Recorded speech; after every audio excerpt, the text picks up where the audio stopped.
welcomes you to the following presentation of the XFL.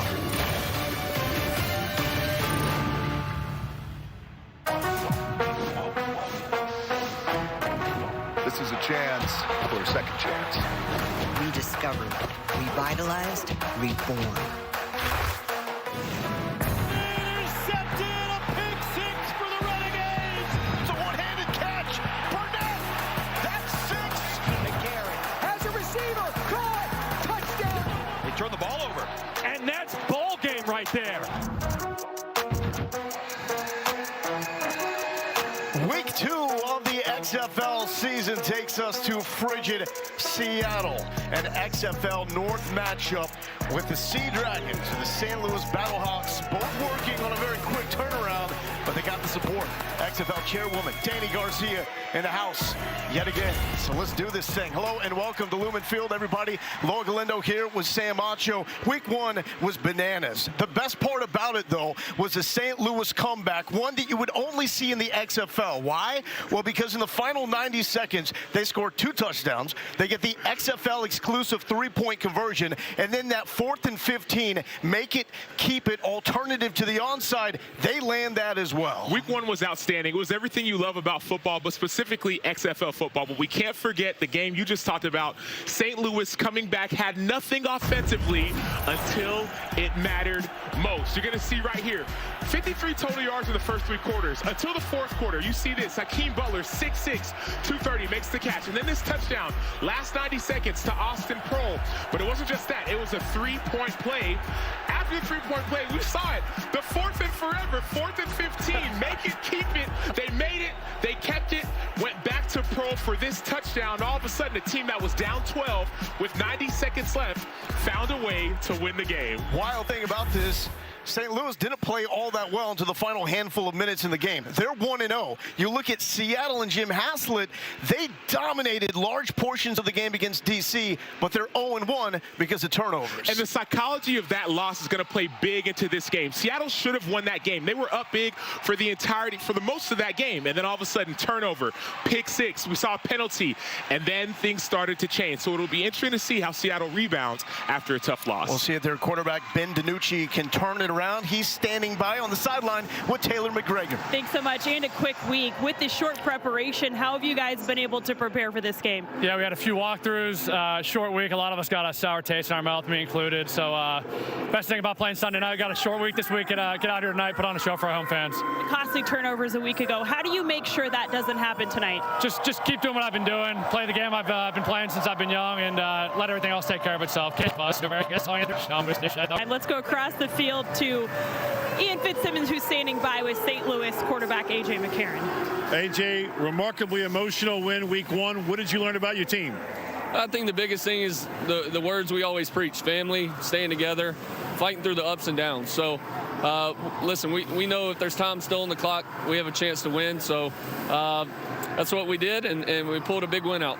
Short week, any level of football, it's not easy. How was prep coming into this one? Yeah, it's always tough with a short week. You know, you get back late Monday, and then, you know, you really have a day and a half of preparation. So, listen, we just got to go out and play, have fun. We're playing a game for a living. This is awesome. Thanks, Bama. Yep, good luck. Appreciate it.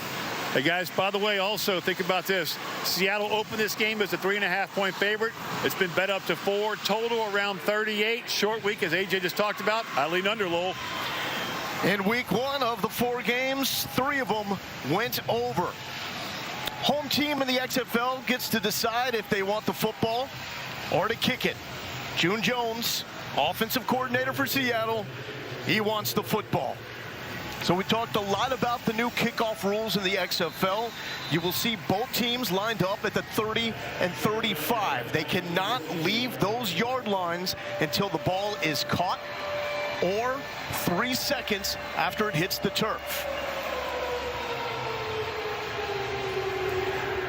Jalen Red back to return from the 5, and here we go. Red hits his own man and is brought down at the 15. Now it's time for the Seattle offense. Run and shoot legend June Jones calling plays. He wants more deep shots from Big DiNucci. We're in red. Right. Trips right.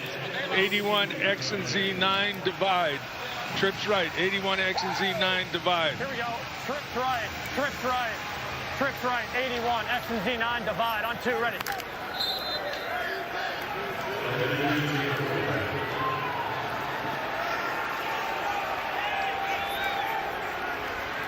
Set go.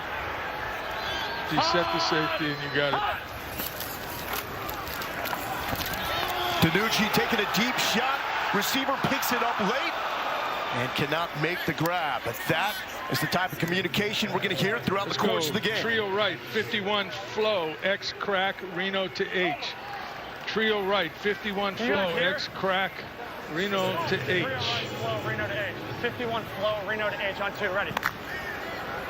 Flow, flow.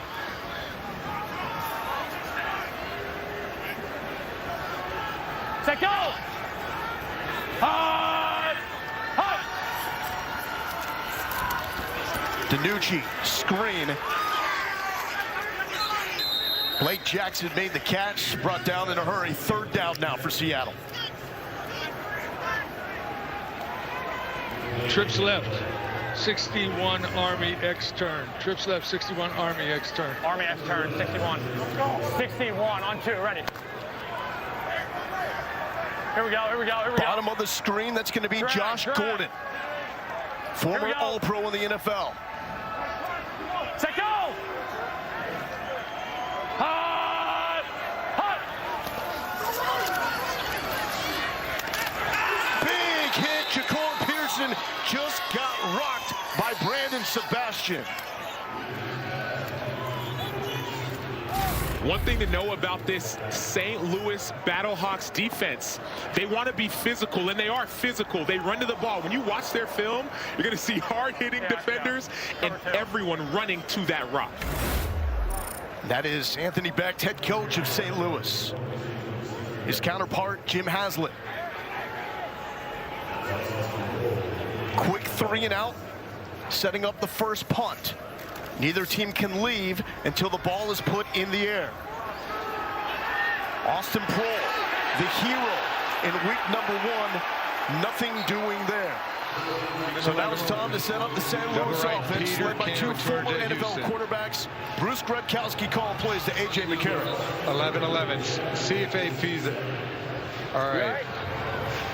A.J., see if he's all right. Hey, you good? 11-11. Double right. Peter. Cannon with 200 Jet Houston. Here we go, fellas. Let's go. We got gun, double right. Peter, Can, 200 Jet Houston on 1. And it wasn't just the play call. That was Gradkowski asking McCarron to check on Austin Prohl, the sure-handed receiver.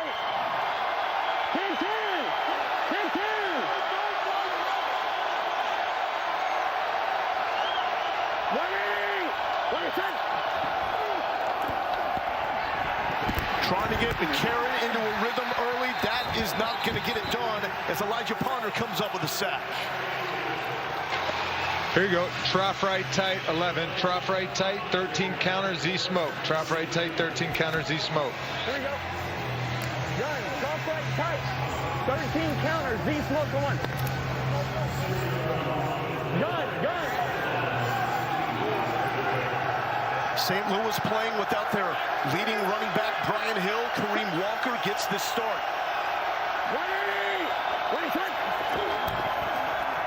And there is Walker. Not much real estate to work with.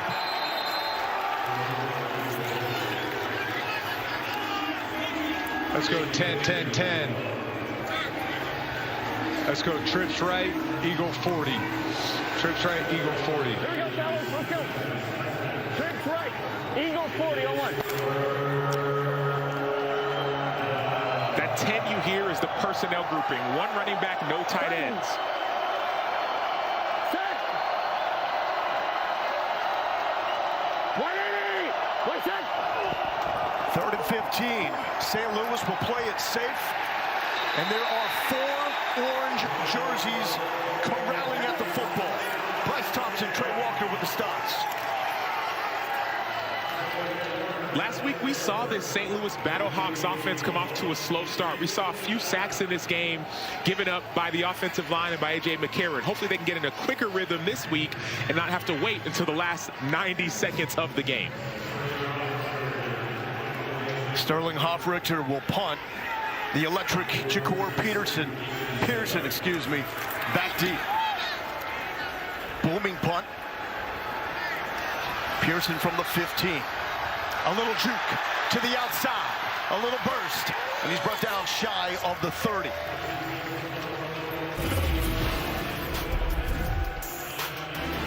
Great defense by the Seattle Sea Dragons. You see a four-man rush. You see a stop on 3rd and long. Dominant defense is what's going to keep you in a game. Big-time players making big-time plays. Making moves, think I'm taking a trip, but I'm really out here and I'm making it sick. Who's harder? Making moves. The new XFL has arrived. And it is here to stay. 1, 2, 3. We're making it about her and him and them and you. It's a chance for everyone to be a part of something bigger. Something that just might be more than football. A whole new beginning starts February 18th. Come experience the XFL. Don't wait. Get your season tickets today. Buy now at xfl.com/tickets.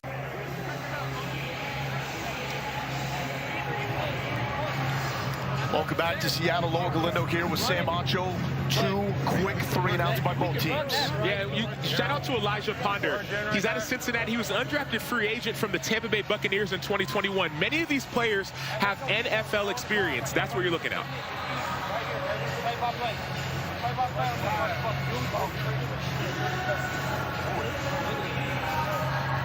Here we go. Pistol, opposite right. 25 Broncos on 2. Ready. Peter Z hit. And then When you hear pistol, that means that running back is right behind the quarterback. Hut! Hut! To the run game. Nice little jump cut. And Morgan Ellison, positive yards. Here's Donnie Abraham, former All-Pro cornerback, DC for St. Louis. We got flex 52, flex 52. 60, 60, 60.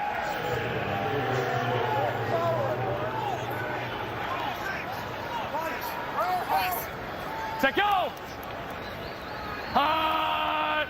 Hut! DiNucci steps up. He's going to use the legs. First down yardage. Smartly slides down.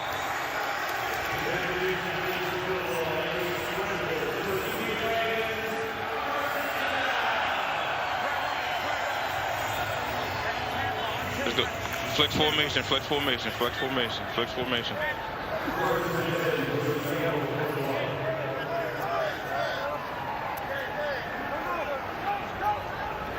Set go! Hut! Hut! Back to the run game. Right side. Shedding initial contact is Morgan Ellison. Ellison 3 carries for 17 yards in week number 1. Going back to that last run by Ben DiNucci. He's elusive. Flex he has auto, speed. Flex auto. Flex 80 auto. on 2. Ready. 80, 80.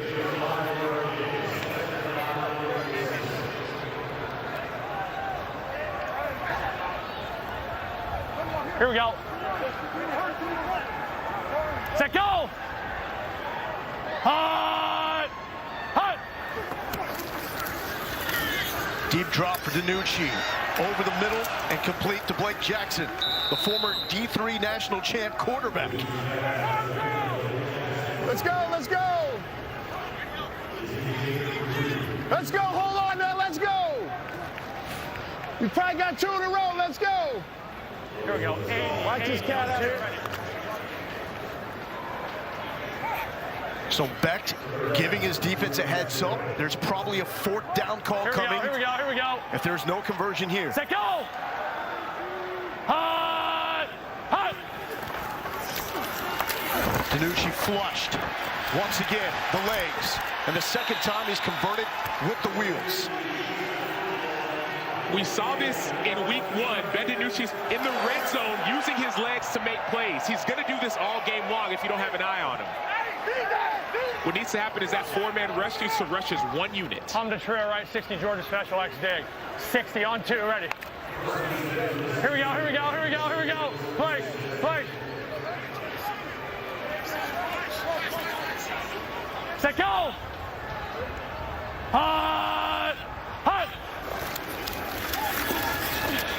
Tucked in right side, but that is tipped and broken up by Lakel London, who was one of the defensive stars in week 1. You're good, you're good.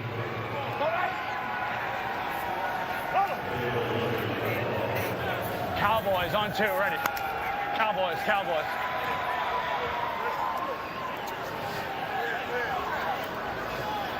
Widen out a little, widen out a little. Set, go! Hut! Hut! Ellison hit immediately, spins out. That tackle won't work to the 30 with the little thump. Talking that mess too, Sam. And talking before the snap, I love Ben DiNucci telling Ellison, hey, widen out a little. For this drop play, I need you just a little bit wider so that you're going to come straight downhill. You can run downhill with force. That's the audio we get. You don't get another lead. Let's go, let's go, let's go. 590. Set, go! Hut! Hut! Brendan Knox down in a tailback. Zip pass. And that's complete to Damian Willis, former star from Troy.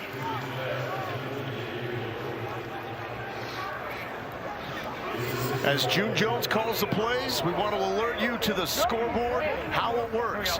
The 3 dashes, the timeouts remaining. Below that, the red dash. Those are the challenges remaining. You must have a timeout to use a challenge, and in the XFL, you can challenge anything.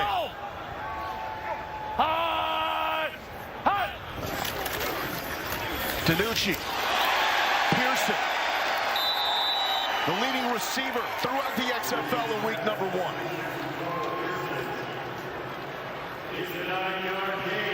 Trips left, Dallas. Trips left, Dallas. Everybody run off second level. 1, 2, ready. Come on, Beanoff, ready, set.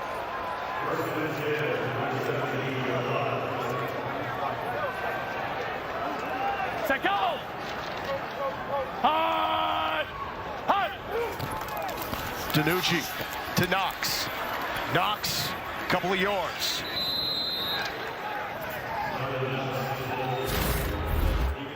Single high. Let's go!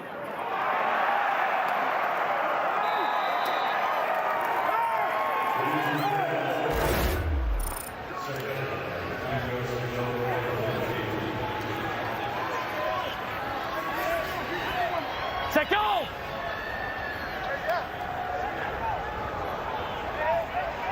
Hut! Hut! Back to Knox. June Jones just given what the St. Louis defense is presenting. It's not always going to be an all-out air blitz. With this type of offense, you're going to see dink and dunks. Trips left. 61 H mesh. X corner. Cheat down to the numbers there. 61, 0. 2, ready. H mesh, and we got X corner. He was telling Josh Gordon in 0 to cheat down to the numbers. Set, go! Hut! Hut!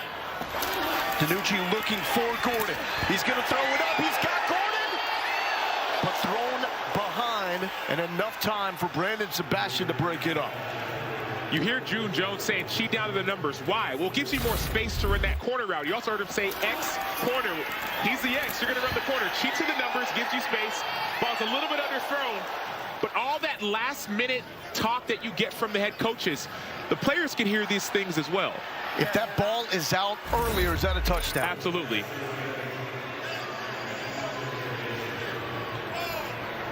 So 13th play of the drive will result in a 29-yard field goal attempt. And it is good by Dominic Eberle. So the Sea Dragons striking first, long drive where the offense got moving, but a win for Anthony Beck, just holding them to 3.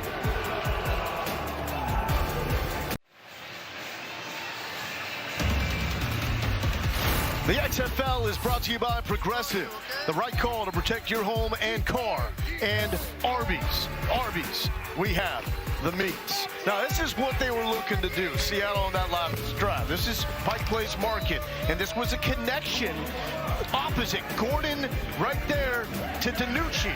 That's what Haslett wanted to see reversed in the end zone. Well, they should have practiced the other way. Should have practiced DiNucci to Gordon, not Gordon to DiNucci. With a fish. And June Jones and DiNucci going over some details here. Time to kick it away again. Dominic Eberle, with these new rules, he was brilliant with kickoffs in the first week against DC. Placed them either right inside the 20 or right in front of the end zone. This one to the 10, and it's Darius Shepard on the return. Tries to bounce it outside, and he's brought down. Let's go to the sideline to catch up with Taylor. Thank you. I just saw you go up to your quarterback. What did you tell him? No, I just told him hold on to the ball, tuck it when he takes off and runs, put it away. Don't have it floating around. What did you think overall of that possession and the way they were able to drive right down the field? Well, it was a nice drive. You know, we missed a couple throws, I thought. They gave us an opportunity to score, but next time we got to score touchdowns. Field goal's not going to win this game. Thanks, Coach. Lowell? Thank you, T-Back. A.J. McCarron back at it. After a 3-and-out. To Walker. And Walker is stuffed by Austin Fallu.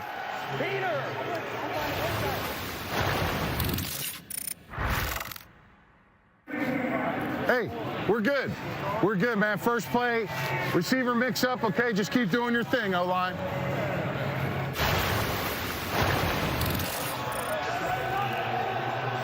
We won't hear a lot from Anthony Becht. He likes to let his coaches coach. You will primarily hear him when it comes to clock management. McCarron with his first completion, and that's the go-to receiver, Marcel Aitman. 10. His former Chin right teammate open, with the 200 Raiders. jet, wide slant at Bragg. Chin right open, 200 jet, wide slant at Bragg. Get on the ball, let's go. Chin right open, 200 jet, wide slant at Bragg. Jim right open, 200 jet, wide slant, Bragg, go on, right? Yeah, right.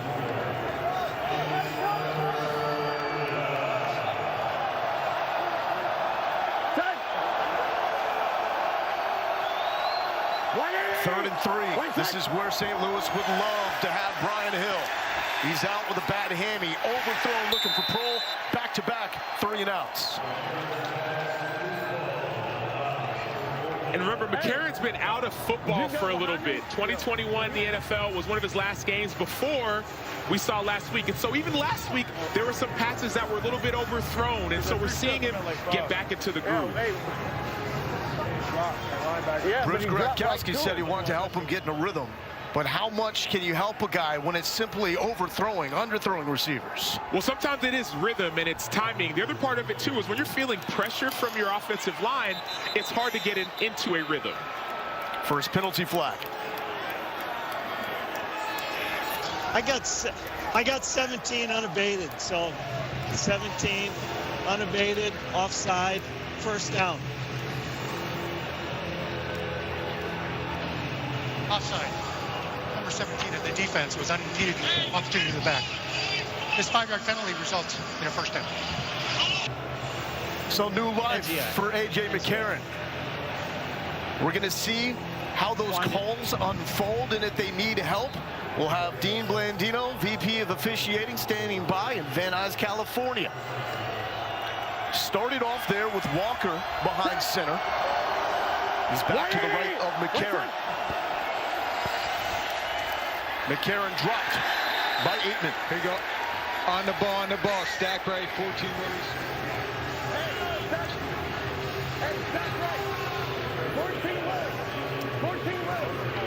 Over four.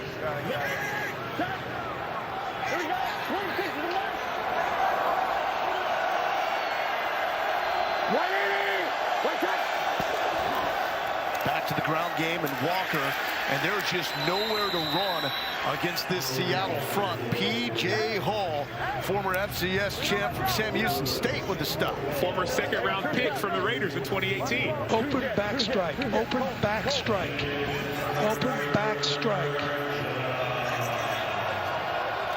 Open back strike. So you're likely to see a linebacker coming. Open strike.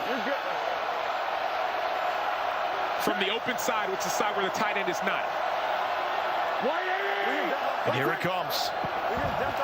McCarron sees it, but backside pressure, He does not. Sharif Miller, the second sack for the Seattle G. So sometimes there's pressure and there's simulated pressure. You're going to see Sharif Miller simply just win one-on-one. We see the pressure from the right side, but Miller just runs around the edge, and then he wins one-on-one. When you're a pass rusher, when you're an outside linebacker, you have to be able to win when you're not doubled. Of course, double teams, you try to win those too, but if you can't win one-on-one, you can't be out there. Pressure on the punt, nearly blocked, and this is going to be short. Pearson saying, get out of the way. Decent field position here for the Sea Dragons. Week 2 continues Saturday on FX with the DC Defenders and Vegas Vipers. And Sunday, the Brahmas and Guardians are on ESPN at 4 Eastern, followed by the Renegades and Roughnecks on ESPN2 at 7 Eastern. All 3 games also available on ESPN+. So Seattle, nice. So Steelers ability to get to the quarterback in week number 1. Houston on 2, ready. One team that did, Houston, 6 combined sacks between Trent Harris and Tim Ward. Are going to be fun to watch. Set, go! Hot! Hot! Danucci lofts it, and he's got an open man, Blake Jackson. Second catch for him. Let's go spread right, stack left. Spread right, stack left, 590 Texas. 590 Texas. 590 on 2, ready. 590, 590, quarter, you're good. And that brings us to the end of the first quarter. If you took the over, you're sweating it a little bit because we've got 1, 2, 3. 3 points. That's it. It's all about the defense here in Seattle.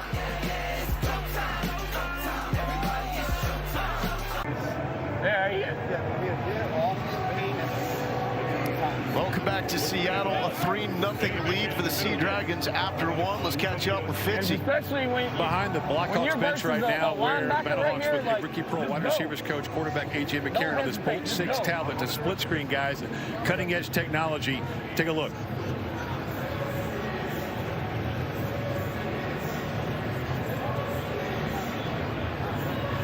You just got to pick that stuff up. You got to pick it up. And it's a big play. Yeah, it's there. It's closer. You pick it up. It's there.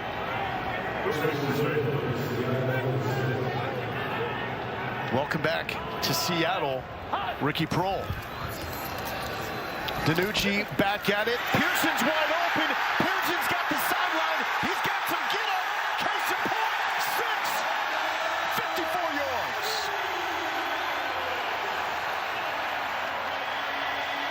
Get off the field! What?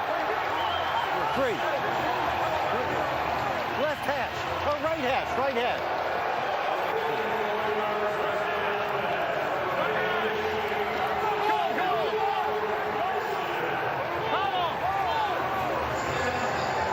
Get off the... 880, prompt, 880, 880. Trips left off, 880. Let's set up the extra points. You can go for 1, 2, or 3. June Jones, ultra aggressive. They always take the 3 from the 10-yard line. XFL teams 2 for 4 for 3 in week 1. Danucci rocked, but not before he let it go to Josh Gordon.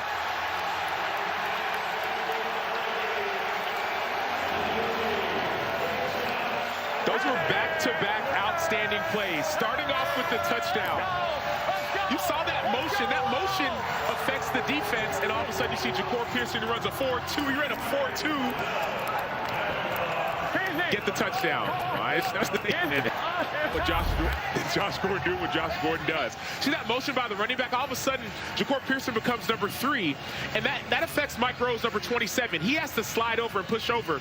Well, that motion affects it, and then Ja'Cour Pearson, who is a speedster, ran a 4-2, played at Ole Miss, and in the conversion, Josh Gordon on this route, corner route, Ben DiNucci gets the protection that he needs. Josh Gordon, You got it. all he wanted to do was play ball. Go. Now he's back. Touchdown. Boy, hey, we're going for 3. We're going for 3. We're going for 3.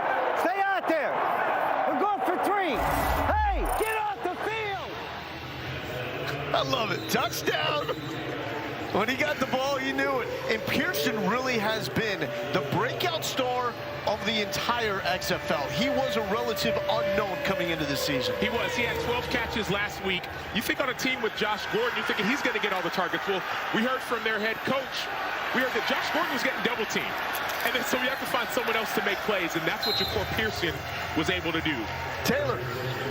Thank you. Ja'Cour Pearson, you said touchdown right after you caught the ball. How did you know you were getting into the end zone on that one? I just seen green grass, and I had to go score for my team. But just chill, though.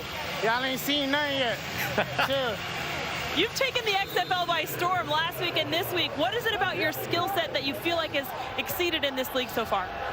I don't know. I just want to win. I just want to win. That's it. That's it. Just for all the underdogs out there. We finna win. Pull back to you. How can you not love that? Pearson leading XFL receivers in week 1 in targets, catches, and yards. And another incompletion there by McCarron. Let's go. Double right. 2 jet pass. Time to get 50 out.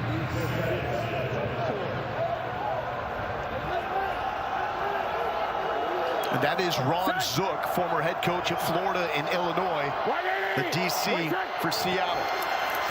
McCarron, quick toss to Shepard. Shepard with a solid game.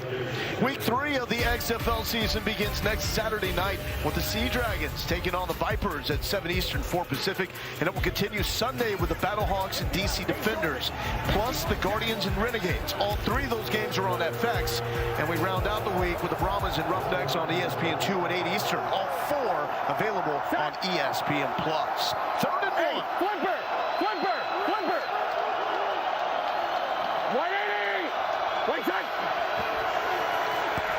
McCarron into heavy traffic, but if you're throwing to Austin Prohl, that traffic does not matter. 19 Wanda, Cannon with 200 Houston. Move to double right. 19 Wanda, Can 200 jet Houston. Does McCarron look like he's finding some rhythm? He does. We hear that. Can't even see it here. Then he's going to make a check based off what the defense shows. We're good. We're good. He says we're good. They're running the play. Can. 180. Right side. Quick check down to his running back, Mateo Durant, former single-season rushing leader at Duke. We got 10 on the field. Oh, my God. 12 counter plus 1, right? That was the 3rd down where they had 10 guys on the field. And you see why he's frustrated, because last week there was a play they had 12 on the field. That's what flipped the momentum to have them lose that game. 180! What's that? Quick pitch, Gary Jennings got the corner, got the 1st down. The former West Virginia Mountaineer moving the sticks. 12. Let's go. Move to double right. 19 Wanda, Cannon with 200 Houston. Okay. Move to double right. 19 Wanda, Can 200 jet Houston. Hey. Here we go. Clock. Let's go. Move. Leave it on. Leave it on. Set. 180. Wait, set. Durant, the slasher. That's a thud. 10. Trips right tight. Tex. 51 Y stick. X looky. Trips right tight Tex. Hey, trips right tight Tex. 51 Y stick X looky at 1 right.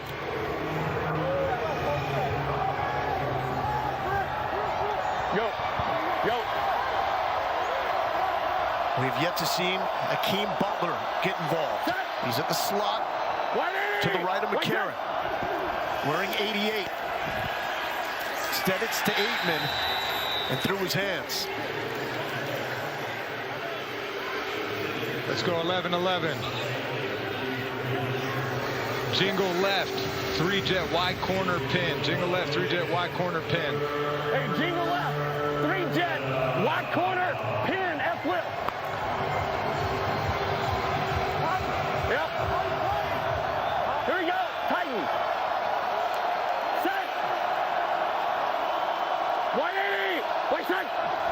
St. Louis 1 for 4 on third down. McCarron's going to scramble, using the wheels. He's got enough of them left, and he's got the first down. Ball is out. Is it after contact? St. Louis recovers regardless. I believe his elbow was down. I believe elbow down. Here you go, 11, 11, 11. Bunch right tight, Zach, yellow for soap. Bunch right tight, Zach. Where's the spot? Yellow for soap. Contact prior to the ball coming loose. First down. Perfect. Good spot. Right knee is down. Cart has a great look. First down. So on the fly, Dean Blandino says perfect job. Tough call to make in real time. Durant hit immediately. He's dropped. No gain. 10, 10, 10, 10, 10.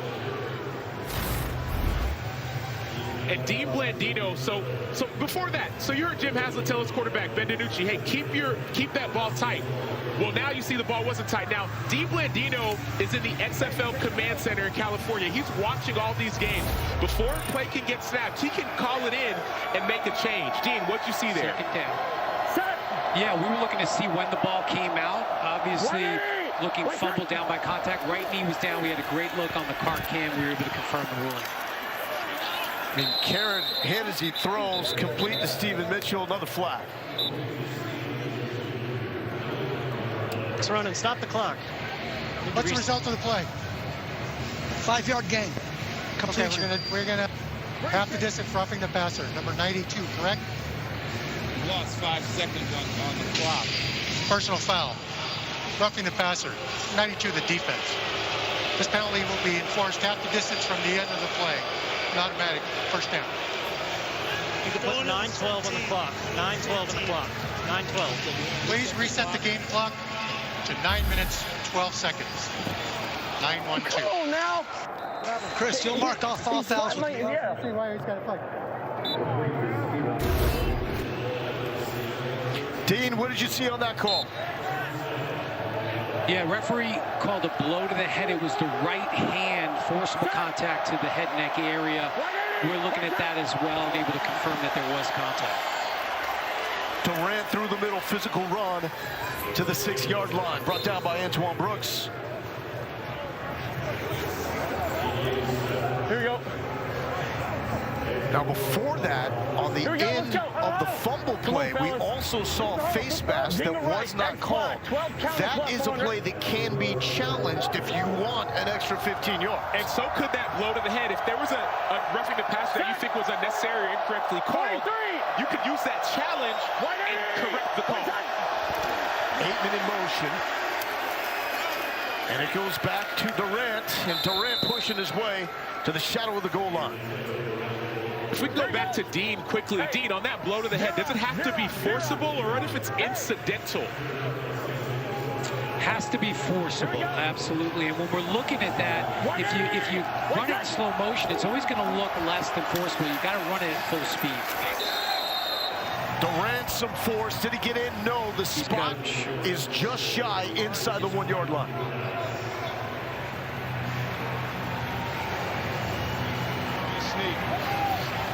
Here we go. Let's go. Double right. Z help. QB sneak on, right? Mike, get it to me. It's the XFL. You're down by 12, but you could make this a field goal game. Shepard behind McCarron. He's going to push him in. McCarron is in. Touchdown, St. Louis.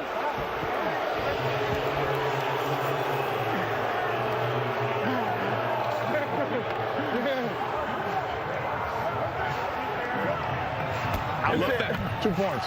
From the 5. From the 5. Good job, boy. So Beck going with the 2-point conversion. He says he will always start there and adjust as the game goes on. The 2-pointer from the 5. Trip right.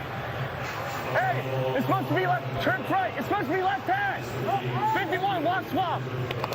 51. You got the Sounds like they wanted this ball spotted at the left hash. Right, trips right, so you have 3 receivers or 3 reception options to the right.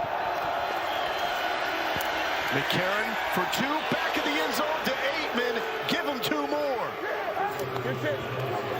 Good job. Former Raiders teammates hooking up. Good job.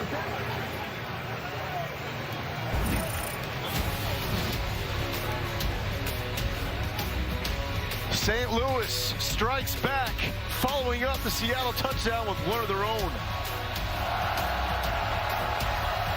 He was pumping his hands. There we go. Let's go.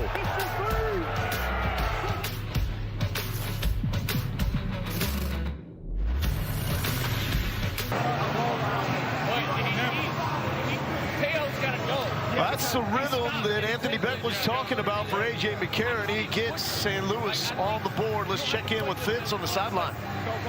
Well, let's go into the trenches here, man. Mike Panashuk, pride of Michigan State. Take us on the goal line right now as a center. Take us down and dirty in the trenches. I mean, that's how you get it. You just got to get down and dirty. I mean, shout out to the guys up front. Just keep pushing every single play, and that's all that matters at the end of the day. By the way, no undershirt, man. The belly every now and then comes out. This is just pads, and that's it. That's how it's always been throughout the whole career. Get down and dirty, baby. Down and dirty. Hey, Asacho, that's your kind of guy right here. And he used to be a defensive guy like you. He was a defensive tackle at Michigan State. Former defensive tackle. He was signed as an undrafted free agent to the Las Vegas Raiders in 2020. Spent time with the practice squad with the Carolina Panthers. He has NFL experience. Let's get back to another kickoff.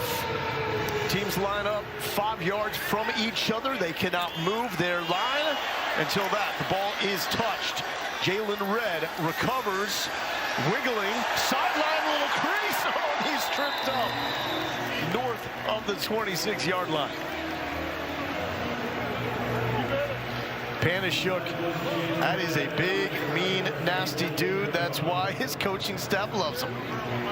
He's a beast. That cannot be easy to do, though, the transition from defensive line to center. It's not. You're usually aggressive as a defensive lineman. At center, you can still be aggressive, but you don't want to be overly aggressive all the time because you get beat quickly.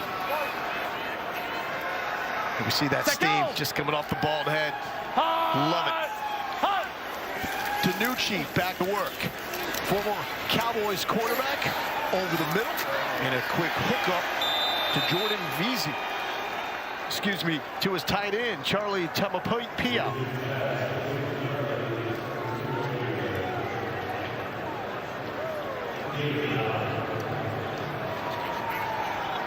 Ben DiNucci started at Pitt. Hey, Denver on 2, ready. Red right. Lost his starting spot to Kenny Pickett. And then ended up with an outstanding career at James Madison.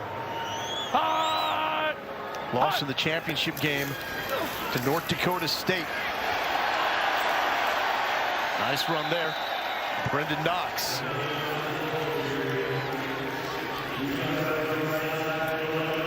Give me trips left, 80 Z9 X levels. 80 on 2. 80 Z9 X levels. Be bottom of the numbers 15. You may remember DiNucci's name, getting a start, really an emergency situation when Dak Prescott was injured. Andy Dalton was in concussion protocol. Got the start against the Eagles. Slinging the pass and an immediate hit. Looking for T.J. Hammonds, Mike Hampton with the stop.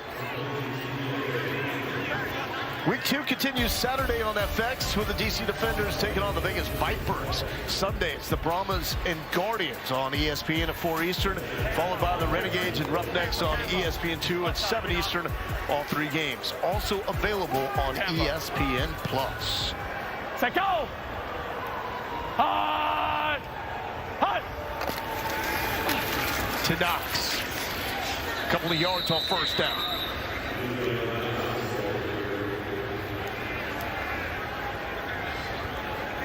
So, betting is part of what we do here in the XFL. These are the odds to win the championship. It is the Renegades in Arlington, led by Bob Stoops, as a favorite. The Houston Roughnecks and Wade Phillips, they started down on the list. They've rocketed up to number 2 on that favorite list. Set go! Hot! Hot! DiNucci flushed Eludes pressure, loaded up and going. Pearson, I mean, the dude's not that big.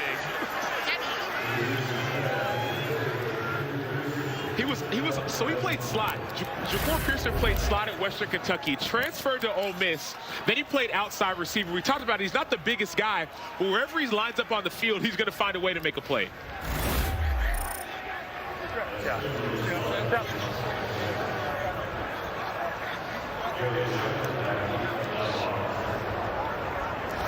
Cameron Nizelek will punt it away. Darius Shepard is deep. Gunners cannot leave until the ball is punted. Fair catch called for at the 15-yard line. That's where A.J. McCarron will take over. 12-8, Seattle with the lead. Timeout on the field.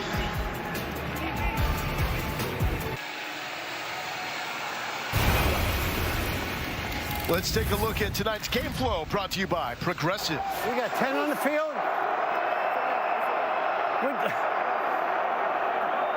Oh my God.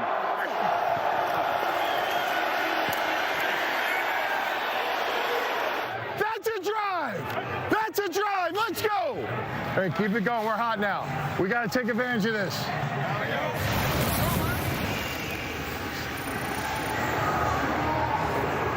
You just don't want to go penny, huh? And there are the head coaches, Anthony Beck and Coach Beck and Beck's offensive coordinator, Bruce Gretkowski.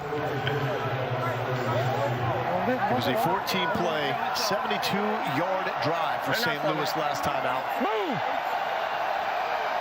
They didn't wait to the final 90 seconds like they did in San Antonio in week 1 to get the scoring done. Wait, sir! First down carry by Mateo Durant. Move to trips left. Move to trips left. 19 Springer. Kennan with 300 Jet Cardinal. Throw out to Marcel if they give that look again. Here you go. Move. Hey, just go trips left. 19 Springer, Can, 300 Jet Cardinal on one, right? St. Louis playing without their top running back, Brian Hill. Set. He's got a hammy. Should be back next week. Wait, set. Durant with the carry, left side. Man, he is throwing his body 10. right into the traffic. 10. Jim Wright, tie, 50, Y Ohio, F Bragg. Jim left out, tie. 51 Ohio, F Bragg on one, right? See the clock winding down, 3:08 left to go in the second quarter. There is a 2-minute warning. The clock will run after incompletions and out-of-bound plays up until the final 2 minutes, and then we will go to college rules. McCarron, quick pass, and finds Steve Mitchell. A flag comes in late. Behind. Touch behind. Got a face mask defense on my fight.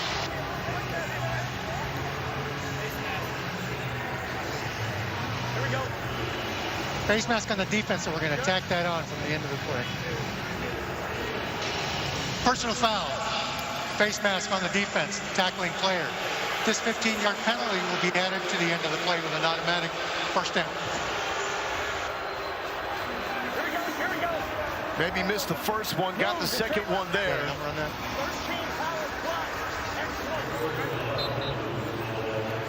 And Seattle is helping prolong these St. Louis drives.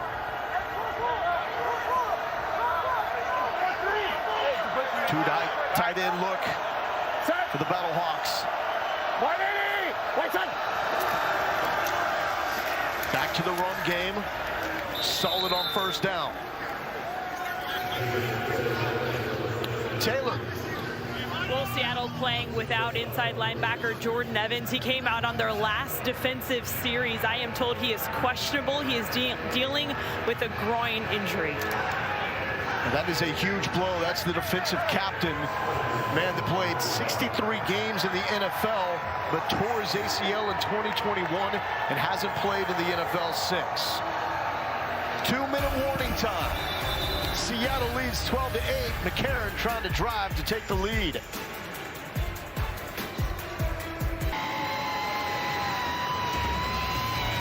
Let's bring in Dean Blandino, VP of Officiating for the XFL. Dean, how does the timing work in the final 2 minutes of a half? Yeah, in the last 2 minutes, after incomplete passes and a runner going out of bounds, the clock will stop, and then it will start on the next snap. We also added the college first down rule, so if the runner makes the line of gain in the field of play, the clock will stop and then wind on the ready for play. And Dean, what's the reasoning behind that set of rules? Yeah, I think we've got the clock running outside of 2 minutes. We wanted to compress this 2-minute window, have more opportunities for teams to conserve time, comeback period, things like that, give them an opportunity to get back in the game. We saw St. Louis last week with a big comeback, and that's what we're looking for. Yeah, that's what you guys are trying to foster, and we definitely saw that throughout the league in week number 1. So St. Louis with 3 timeouts and their challenge, Seattle identical there.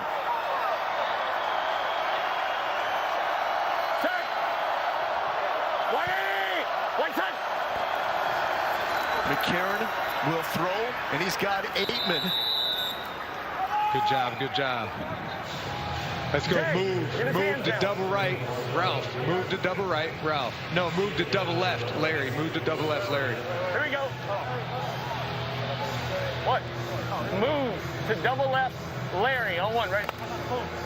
You got that? Hey, you got to come back. Move. Set. 180. Wait, time. Flag. And a sack. Choose our 48 skipper. lined up in Bringing the neutral zone McCarron down. defense. Offside. That's coming back. Offside. For 48 of the defense lined up in the neutral zone. It's a 5-yard penalty still. First down. So Skipper thought he had himself his first XFL sack. Penny. 4. Penny over 4. Over 4.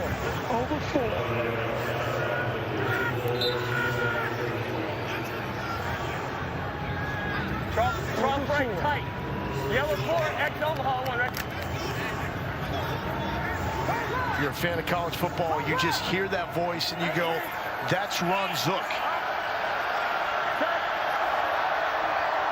180!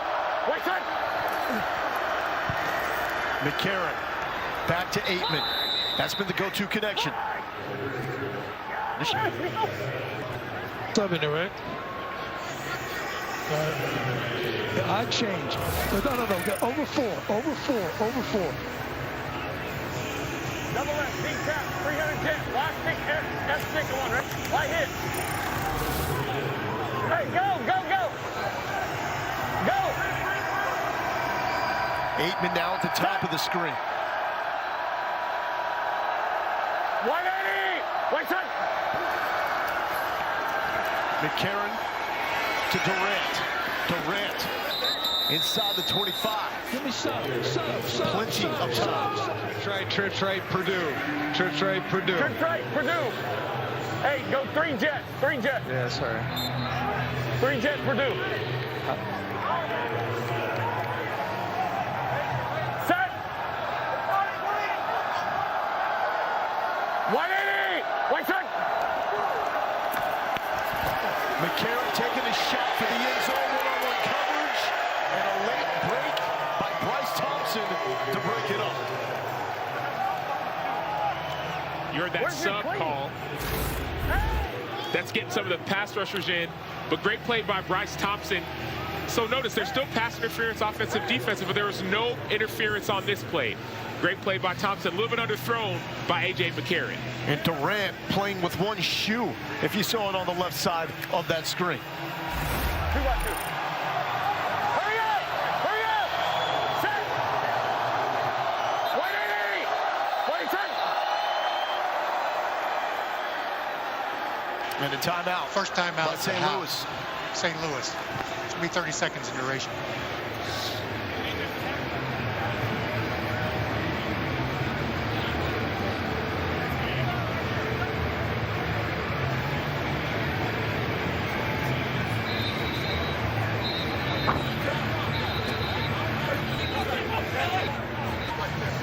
coverage of this weekend's ABC Hockey Saturday doubleheader begins at 12:30 Eastern.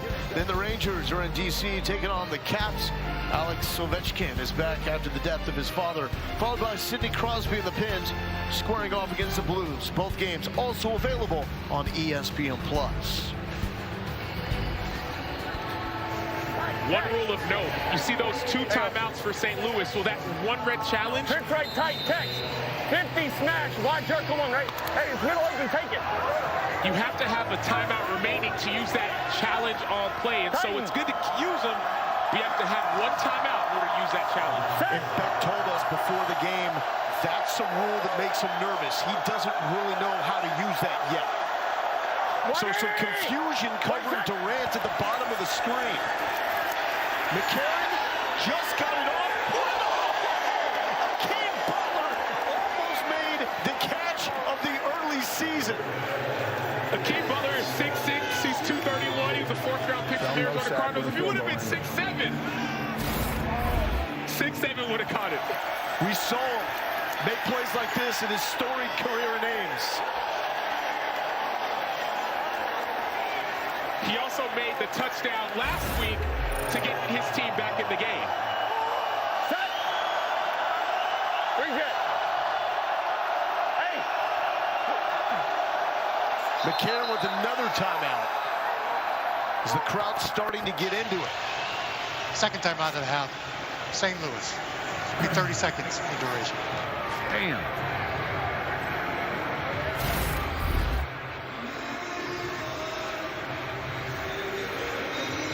Almost there, Sam.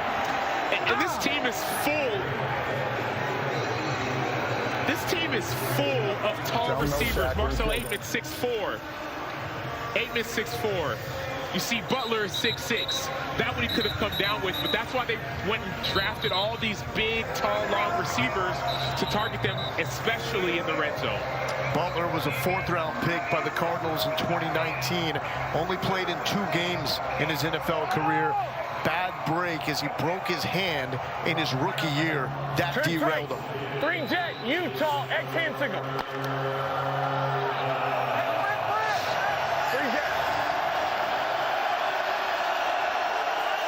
Set. 180. Wait, check. St. Louis has converted their last 3 on 3rd down. Pressure and a sack. The ball comes loose. It's still loose. It's picked up finally by Darius Shepard. But that's going to send St. Louis out of field goal range.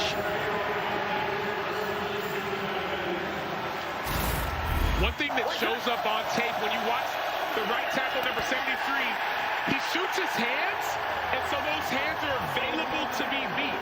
And so as a right tackle, as an offensive lineman, you want to try and punch, but if you're punching your hand's going to be beat. And you could give up big plays.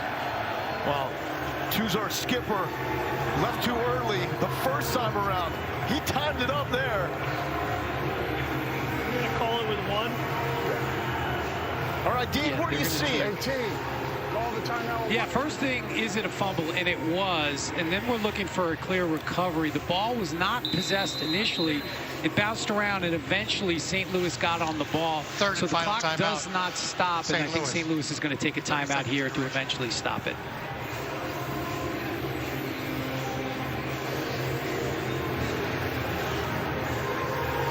And so similar to the NFL, you have your 3 timeouts in the first half and 3 timeouts in the second half. But that one challenge that you can challenge all, that does not carry over. It's 1 in the first half. Use it, you don't get another one. Second half and also overtime. 1.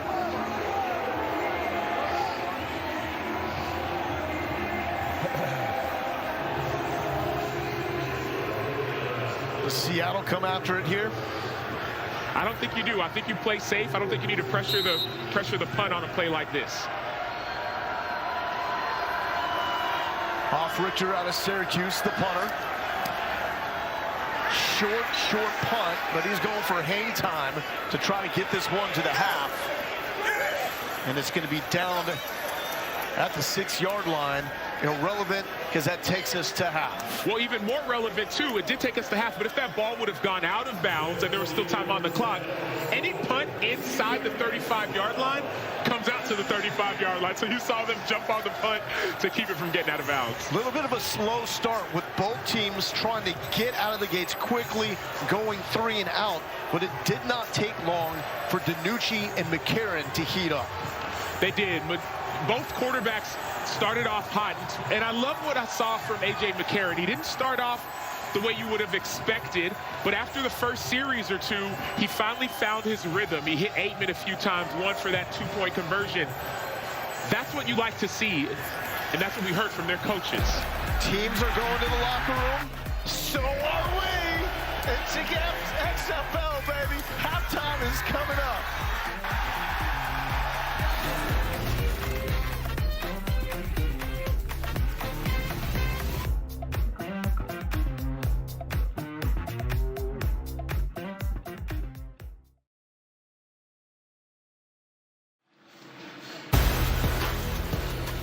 Seattle is just an amazing city. Great people, great food, and they're used to great football. And Jim Haslett looks like he's put together a winner right here with the Seattle Sea Dragons. Looked like they should have won their opener against DC. They had turnovers. It's been clean football for Seattle so far here in this first half, and they got a lead. Sam, what stands out the most? What stands out to me is the pass rush. If you go, now we finally have film to watch. Last week was week 1, and so now you can actually go and scout what you're going to go against. And so if you're watching the offensive tackles, they gave up a few sacks last week of the St. Louis offensive tackles. So now Seattle's saying we can use our speed to power, we can use our hands, we can get after A.J. McCarron. So that's what's standing out to me, the pressure that A.J. McCarron is feeling in the pocket. And then you got the go-to guy, Ja'Cour Pearson. To me, this is what the XFL is all about. This guy was a YouTube star going up with Destroyer in the one-on-one camps up in Detroit and just burning everybody, and now he's doing it in this league. And he did it last week, but he did it everywhere he's been. We talked about his earlier stops. When he went to Ole Miss, he's only 5'7", but he played outside receiver there, and he still was able to make plays. He had one of the regional, the hubs where he worked out for the offensive coordinator, and he ran a 4.2. They hit him. That's what they did. They said, we need you on our team. And so opportunity to play alongside Josh Gordon, who's getting a lot of coverage, that gives you chances to make more plays for your team. Let's get a live look with Ron Zook, defensive coordinator, inside the Seattle locker room. Now, we've had more issues ourselves than what they've had. Number one, okay, personnel groupings, okay, echo it. Linebackers, when you guys are out there, I'm calling it, you guys call it out there so we know, and then we got to make sure that you guys on the sidelines are hearing the coach. You got to either be with Chip or with Hammer, so you guys know what our personnel grouping is. We can't have that kind of confusion. Now, we've had some crazy penalties, you know, and lining up both sides. I'm going to tell you, that chaps my ass, guys. There's no excuse for that.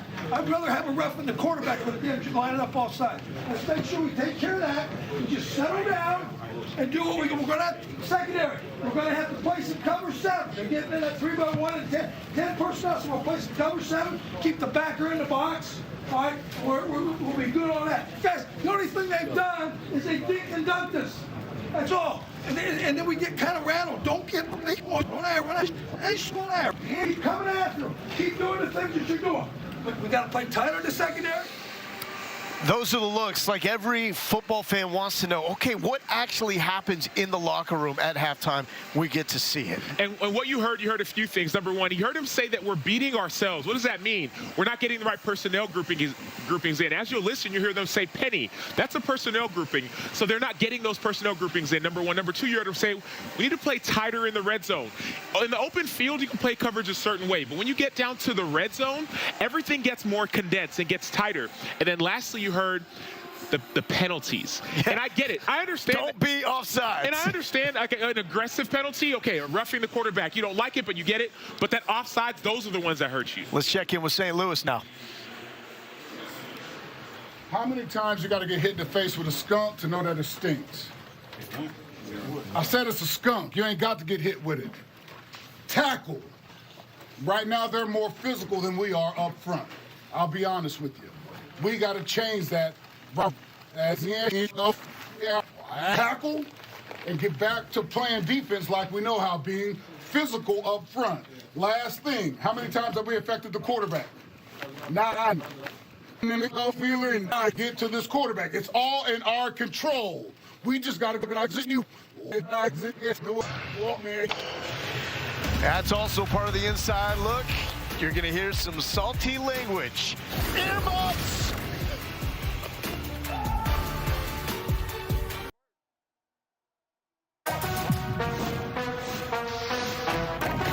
This is a chance for a second chance. Rediscovered, revitalized, reborn.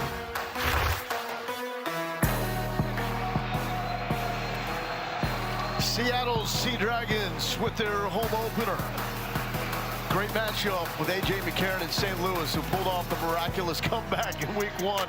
Josh Gordon got himself a three-point conversion. Only see that in the XFL. And that brings us to our first half stats brought to you by Progressive. Lo Galindo here with Sam Acho. What stands out the most, Sam?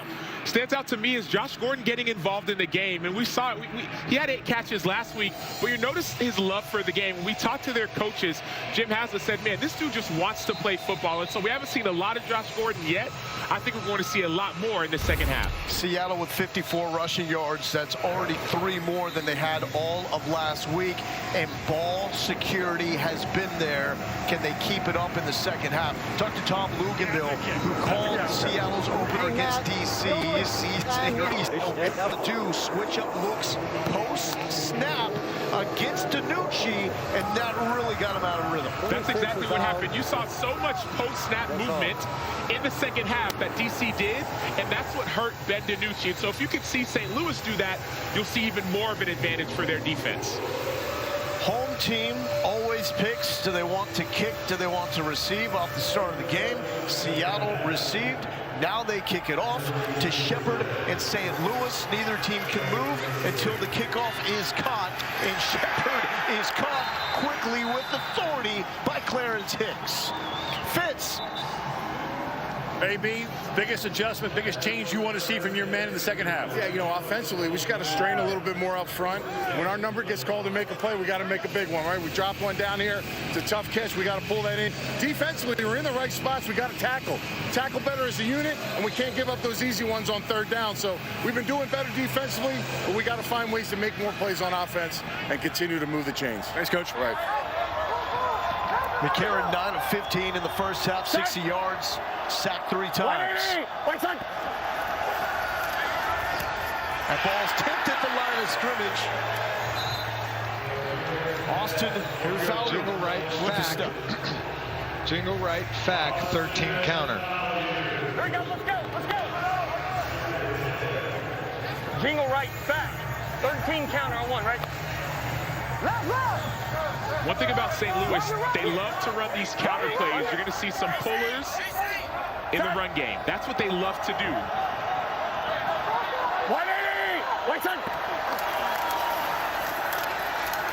Mateo Durant. Man, it looked like there was a seam there. 10, close quickly. 10.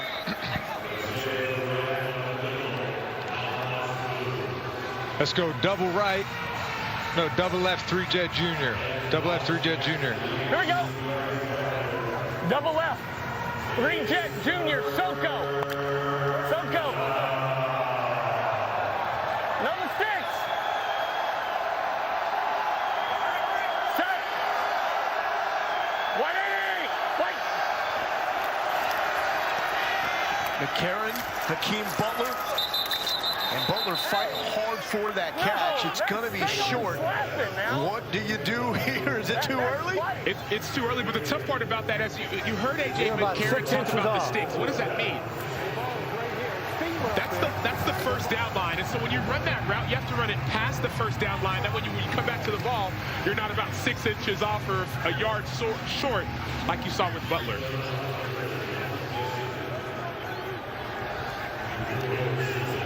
Punt will look a little different than what you see in the NFL and college football. The Gunners cannot leave until the ball is kicked, and we've got a timeout by St. Louis, or a flag on the back end. Let's check in with Taylor. Prior to the expiration of the clamp. Here with Coach Haslett. Coach, you had a strong message for your defense at the half. What did you think of what they just did right there?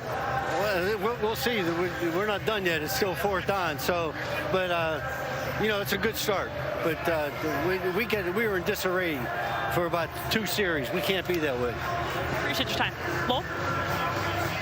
Disarray, what did that look like to you, Sam? Well, what we saw in week 1, their defense played a lot better, and this time you're seeing missed assignments. You heard him say stupid, missed calls. The defense, they're not communicating well, and communication is what makes defenses go.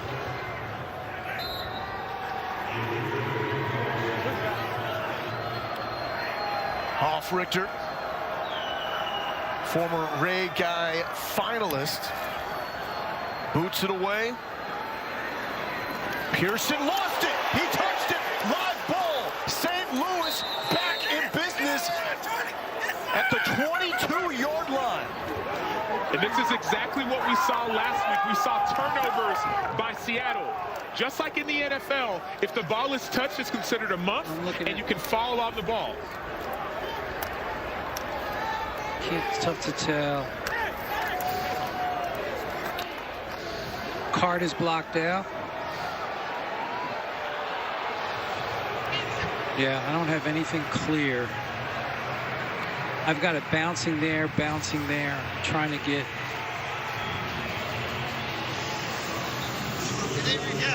Francisco, we're looking at it. Just hold it up. I don't see anything else. I don't see anything. Yeah, Dean's looking at it. We're holding it up. This way. All right, we're gonna clear it. We don't have anything clear to show whether he touched it or not. We got to stay with the ruling on the field. The call's gonna stand, Coach. The call's gonna stand. They don't have anything definitive to overrule. Let's go. Just couldn't tell. They don't have anything definitive to overrule it, so don't change. Let's go, Cole. Dean, how were you able to go through the footage that quickly until there was nothing else to see? Yeah, we've got a couple of presets, so we know based on where the play takes place, we know which angles to look at initially. And we had 3 or 4 good looks, and we just couldn't tell if the ball actually touched him, so we got to go back to the ruling on the field. Dean, if they were to challenge that, let's say they were to use one of their coaches' challenges, is there a different angle that you could have used with more time? No, we have access. What's great is we have access to all of the cameras, so we can go through them. So if Seattle had challenged, they would lose the challenge. So it's a good decision by Coach Haslett not to do that. Go, Jake. 3-yard carry by McCarron on first down. 180. What's that? Shepard in motion. McCarron back to Shepard. Shepard trying to dance his way free. He's not going to be able to do that.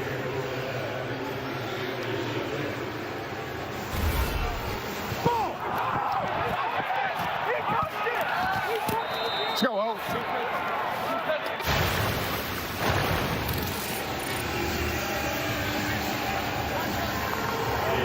I love the excitability of the coaches on the sideline. And I love the reality of Jim Haslett. When he was getting interviewed by Taylor, he said, hey, it's not over yet. Special teams is considered a defensive play. That was a turnover.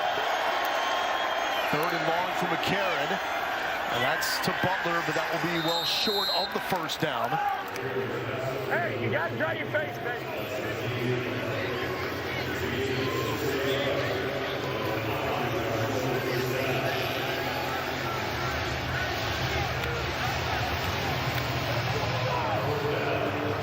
Hey, why the levy?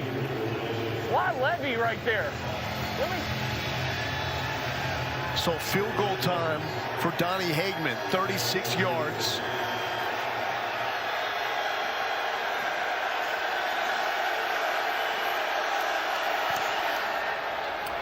And the San Diego State Aztec, no good.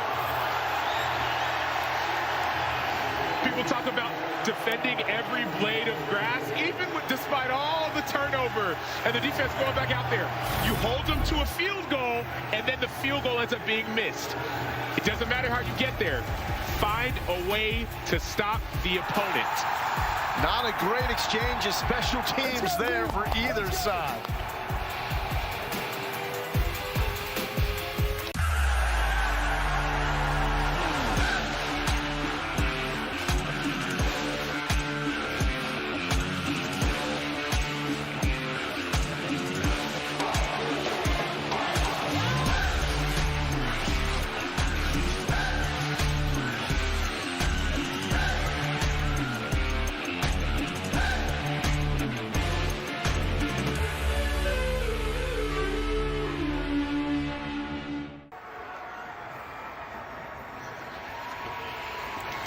A 12-8 lead for Seattle. Let's throw it down to Taylor. Here with Chris Payton-Jones, CPJ, as you told me he likes to be called, but playing for something much bigger than himself today. What's going through your mind? It's a lot.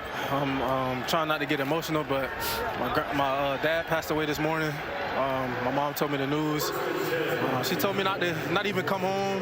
She said just play the game. That's what he would want. So I'm out here just, with a heavy heart, trying to give him the best effort I can to make sure we come out with a win. And, just go back and just, deal with it that way. What do you think your dad would say the fact that you are playing right now? He'll be happy. I mean, I know he's looking down, he's smiling that I'm out here, I'm still playing. This what made him happy. Me playing, so I'm out here playing. You've been through adversity before with some injuries, losing your grandfather. How has the game of football helped you get through these times? It's helped me get through a lot. Just being around the game, knowing, different things don't go as planned. Football prepares me for things off the field. So, just going through different things, it's hard, but at the same time, I've been through harder things. I lost my grandpa, lost my grandma. Those were tough losses, but, I'm still here, still playing, and I know they're proud of me. I know they're looking down on me. So, it don't get no better than that. Well, thank you for sharing your journey with us. Guys? In our thoughts and prayers with CPJ and his family. Meanwhile, on the field, ball is out. Recovery is made by Kevin Atkins. St. Louis in great field position. I'm not trying to get the football back from big number 90 right now. And he's big number 90 for a reason. This dude is great. He's a technician. You watch him, hands are unbelievable. He shoots through his hips. And then when you play sound football, you find your way around the ball. He's standing, his eyes are open, and he falls on the rock.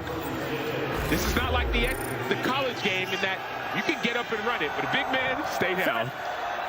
So St. Louis has got some breaks, but they still only have one offensive score. Trying to change that. Here's a shot, streaking down the sideline, but broken up. Looking for Gary Jennings, and it's CPJ. That's go 11-11-11. Double right. Sam, are you kidding me? When we talk about football being this safe haven, you can wonder, how can someone, he lost his granddad in 2018, lost his grandma, got tore his meniscus during the combine, loses his dad today. How can someone play a game today? But football, sometimes it's this sanctuary. You forget about everything else, and you play a game that you love. And you just want it that bad. Here's Kareem Walker. Nothing going.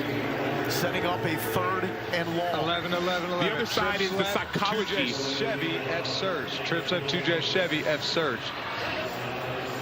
The psychology of football players. We're great at compartmentalizing. So you say, okay, I'll come into this arena, I'll play my game, I'll help my team. There will be a time to mourn, but right now he's focused on helping his team win the game. It's a guy with 6 NFL starts in his career. Playing for his dad. McCarron to Pearl. Pearl got rocked by Bryce Thompson. Talk about playing for his dad. Pearl's dad is the wide receiver coach at St. Louis.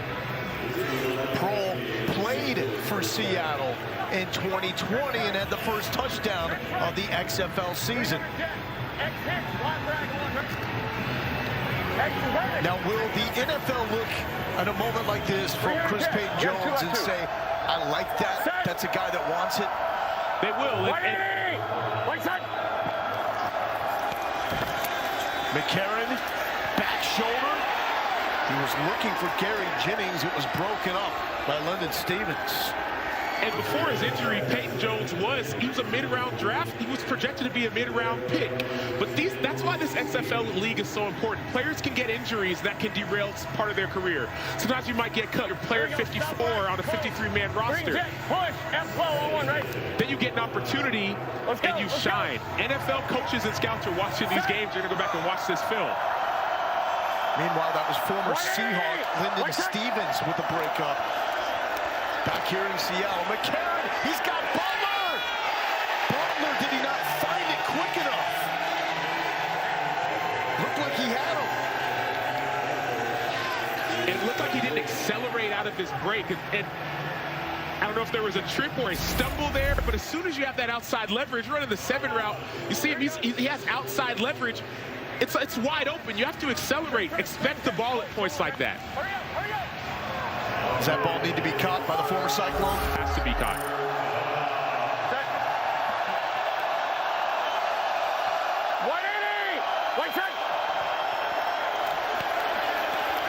McCarron, check down.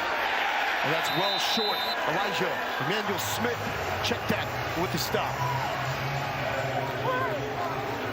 We heard Anthony Beck say yesterday, hey, one of our players want to run certain plays.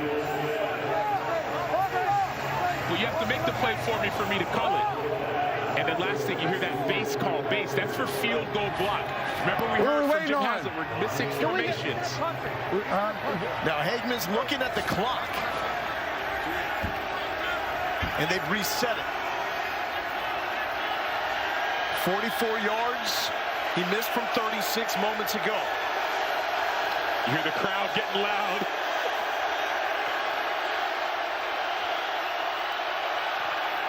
To make it a one-point game. And we got a one-point game. Seattle hold on to the one-point lead with 6:32 left to play here in the third. We all have a part to play in this game. Bring it all in, because now is the time. Week 2 of the XFL continues Saturday on FX and wraps up Sunday on ESPN and ESPN2. Chris Peyton Jones is playing the game he loves to honor the man he loves, his father.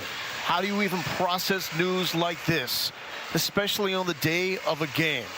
CPJ was told by his mom earlier today that his father had died. Yet Chris Peyton Jones comes out, wants to honor his dad's life by playing the game he loves, and moments ago broke up a would-be touchdown by St. Louis. That's a lot of heart. It's a lot of emotion. I don't even want to understand what he's feeling right now. Life is hard. At the end of the day, life is hard, and I couldn't imagine losing a dad. But you say, okay, he would have wanted me to play, and now you want to go and play your best for your dad, for your family, for everyone watching. That was a great play and a great game so far by CPJ. We've got a great overall matchup here, 12-11. Setting up for some late game drama with 6.5 minutes left to play in the third quarter.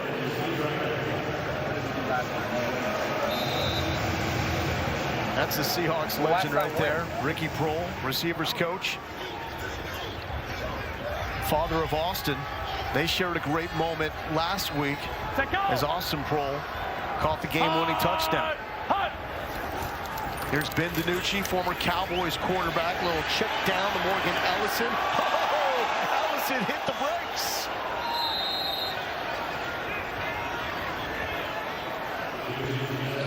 Catch episode 3 of the XFL docuseries Player 54, Chasing the XFL Dream. Next Thursday at 5 Eastern on ESPN2. Available to stream immediately after on ESPN Plus. Directed by Peter Berg, this 9-part docuseries chronicles the creation of the XFL under new ownership and provides an all-access look at all 8 teams. DiNucci. Back to Ellison. Ellison, big physical receiver out of the backfield. Out of Southeast Louisiana. They call him Juice.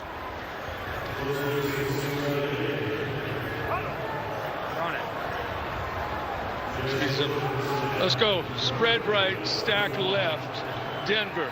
Here we go. Denver, Spread right, stack right. left, Denver. Let's go. 1 yard here. Let's go. June Jones is saying this ain't Hawaii anymore. Former head coach of Hawaii, SMU, and the Atlanta Falcons. Back to the ground. Ellison, first down.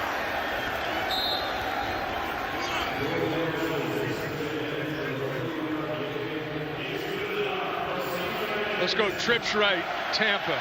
Trips right, Tampa. Hey, Tampa on 2, ready. Tampa. He is the authority when it comes to the run and shoot offense. It has evolved over the years. DiNucci with the keep. The legs have been a factor tonight. I love hearing these play calls because it has me thinking, okay, what's the play going to be? We've heard Dallas a few times. That's the draw. You see Tampa, the quarterback kept it on the zone read. Hum to trio right. 60 Georgia special. X dig. On 2, ready. If you don't have it wide ass open on the front side, just come on back. Even specific directions on what to do post snap.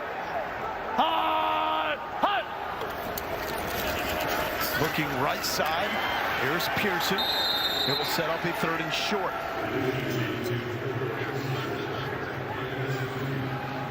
Let's go bunch left. X bunch left. 61 Georgia Z dig. Here we go. 61 on 2, ready. Left. Each team has 15 coach to player communication devices. The team gets to split it up.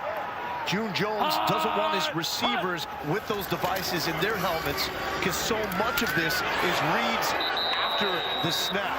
And a little flex on him there by Brandon Sebastian.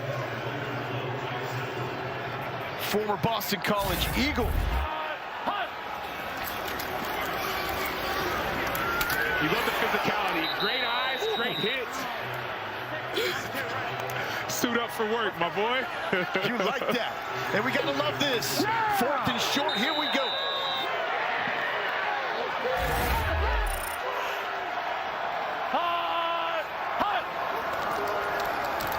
Here comes the blitz. DiNucci feels it, stays up. Can he get the edge? He does. DiNucci with the first down scramble. So Ben DiNucci, he had over 400 rushing yards in college as a senior, over 500 as a junior.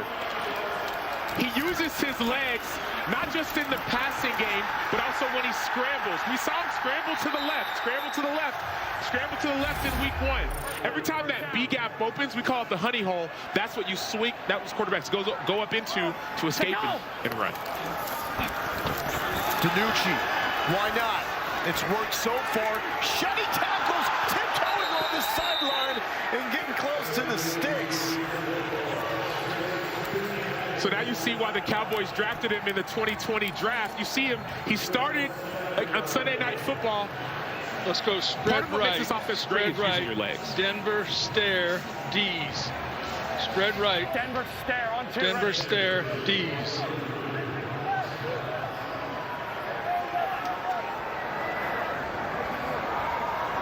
Set go.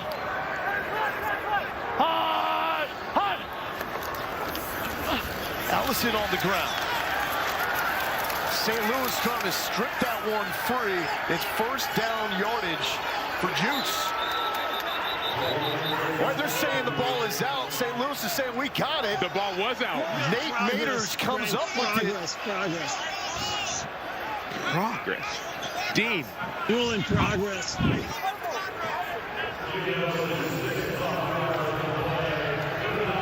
And of course, Seattle wants to go fast.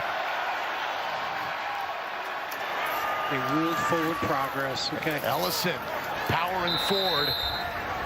6 yards on first down. So that's a time where you could challenge that play. You'd have to call timeout and then go and challenge it in order to review it. The timeout wasn't called. The play was run. Hey, 80 on 2, ready. 80. Hey, play, check it out. So I'm thinking about Check it out, guys. See what you can find here. See what you can find.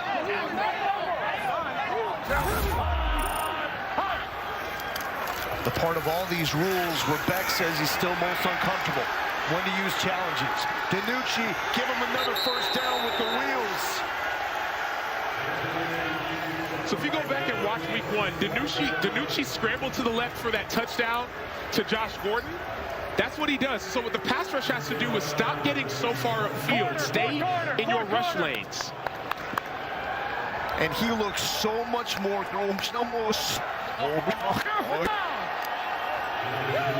does. He looks a lot more comfortable. And he's trying to. They're saying third down on the field. And he's trying to say move the chains, first down. We'll figure this out when we come back, Sam. Going into the fourth quarter, this is what you want. Game still in the balance. 12-11. Sea Dragons trying to win their home opener. Get some.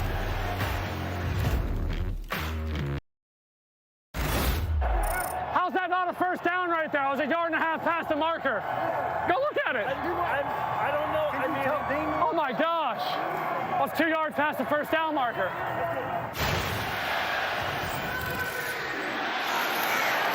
DiNucci pleading his case that he picked up the first down by 1.5 yards, and it sure looks like he did. It does look like he did. It doesn't look like he was in front, and that's the critical play. Third and short. If that's a first down, whole different set of circumstances.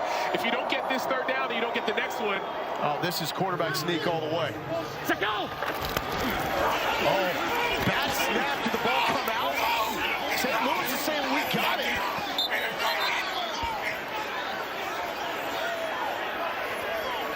We got a St. Louis player coming out of the ball. He's running the other way. Defense has the ball. Kevin Atkins, are we ruling in a his fumble? mind, has scored a touchdown.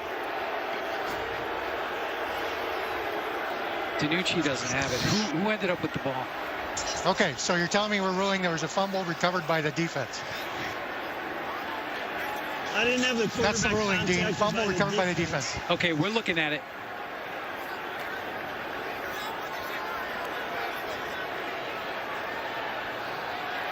I mean, here's the ball on the ground. You see the ball on the ground?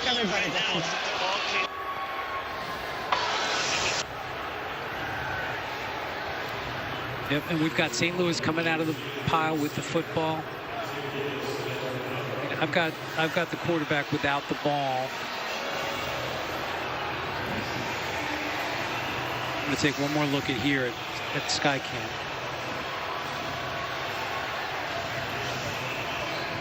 Oh, he doesn't have it. Okay, we can go, Frank. We can go. Turnover. Clear the turnover. Ruling on the field stands.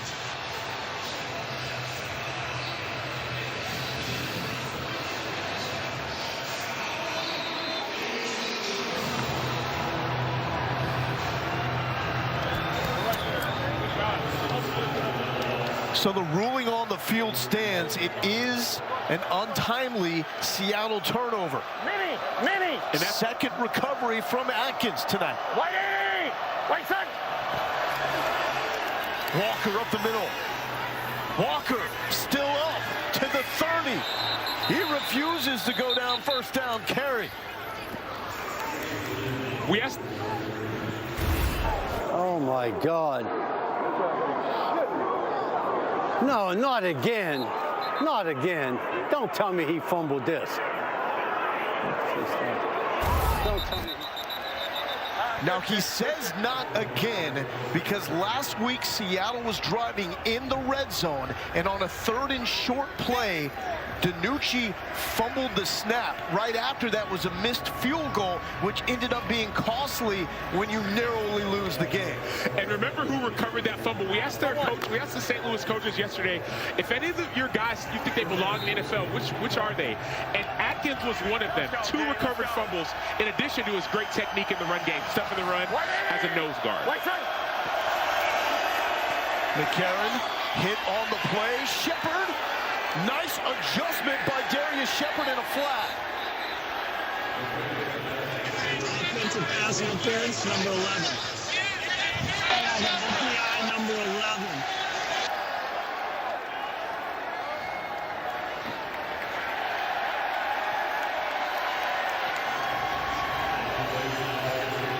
So we did not hear that call. What was he doing, blocking downfield? Pass interference on Darius Shepard. Fitz. I've got Atkins here with me. Take us onto the field. Short yardage, first down on the line. Take us on there. What happened? You know, we just did what our coach taught us.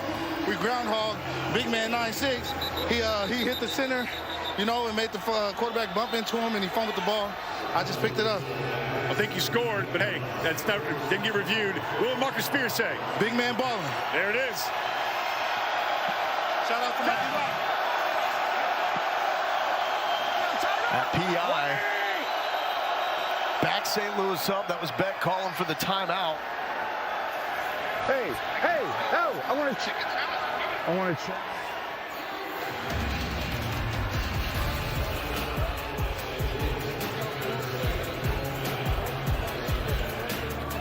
It's going to lose another time.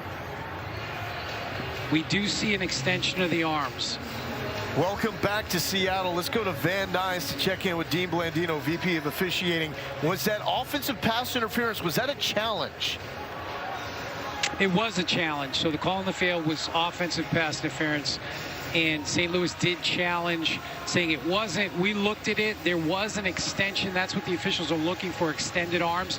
There was some contact. The arms did extend. We just didn't feel it was enough to overturn.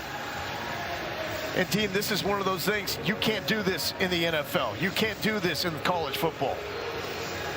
Correct. Yeah, we have an extra layer in place. And look, if the evidence is clear, the video's there that it wasn't a foul, we can change it. Awesome, Dean. Thank you so much. So what happens is Anthony Beck, he challenges, he calls timeout, he challenges, he loses that timeout, and it's still that 15-yard penalty for offensive pass interference. But that's a play you can't review in other leagues. A pass interference, a penalty. And this is the play that Bill Belichick has been vying for the NFL to add. He's been talking to the competition committee, saying, can we add this challenge? Now we're seeing it in the XFL. So no challenges left for St. Louis. Quick pass to Shepard, who was called for the PI. He gets it to the 20. Sam, what do you think? Take a look at this play. So when it comes to the rule, all you're looking for is an extended arm by the receiver. There is an extended arm. And so that extension equals offensive pass interference. If there would not have been that arm extension, then you could have overturned the call. But when the referee throws the flag, and all he's throwing is based off of that extension. McCarron backed up, screen to Walker. Walker takes it to the 30, so just short of the original line of scrimmage. Let's go bunch right, 3-jet, Cook. Bunch right, 3-jet, F Cook. Here we go. Bunch right. Bunch right.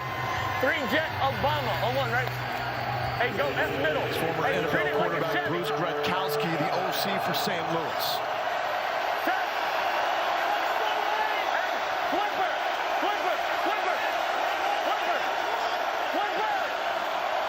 Wait the play clock.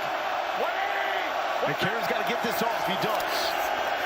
McCarron from his back foot.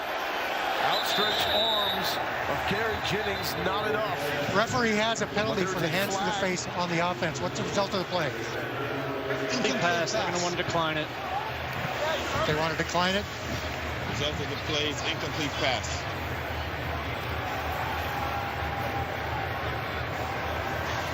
Hey! Is he not around? Is he not? A line coming out of this. Francisco lined it. Not working, but illegal hands to the face on the offense. So this is the type of drive that's going to drive a coach crazy. And let's go back to that challenge. Sometimes emotions can get the best of you. Anthony Beck regretted last week saying, man, I almost wanted to use it. I didn't know if I should use that challenge. And then this week, earlier in the game, he was thinking about using that challenge for that fumble. Now we're seeing there's one player who's not on the field for St. Louis.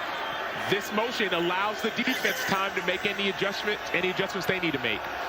Hoffrichter punting it away from the 20, low line drive. Here's Blake Jackson. Jackson's just going to let this one bounce. going to be down near the 35-yard line. FX Snowfall is back for its 6th and final season, where a feud threatens to destroy the Saint family. Every Wednesday at 10 Eastern, 7 Pacific on FX, also streaming on Hulu. Smitty! Let's go. Spread left. The turnovers. Spread left. Twin right. Bucks lock. Here we go. Spread left, twins right, Bucks lock on 2 The right. issue for the Sea Dragons in the second half with 3 of them, and that's the knock on DiNucci. First career start with the Cowboys, 2 lost fumbles. First start in the XFL last week, 2 picks and a lost fumble, and he's got a lost fumble here tonight. To the ground game, giving DiNucci a break. And that is Ellison. Short game. We heard Jim Haslett say earlier to DiNucci, hey, protect that football. Let's As a go. coach, especially defensive Spread coach. left, twin right. Bucks Ripper, H smoke. Bucks Ripper, H smoke on 2 right. Don't work toward him, all right? Here we go, here we go. Set, go! Hut! Hut! DiNucci, quick pass. Brought in by Blake Jackson.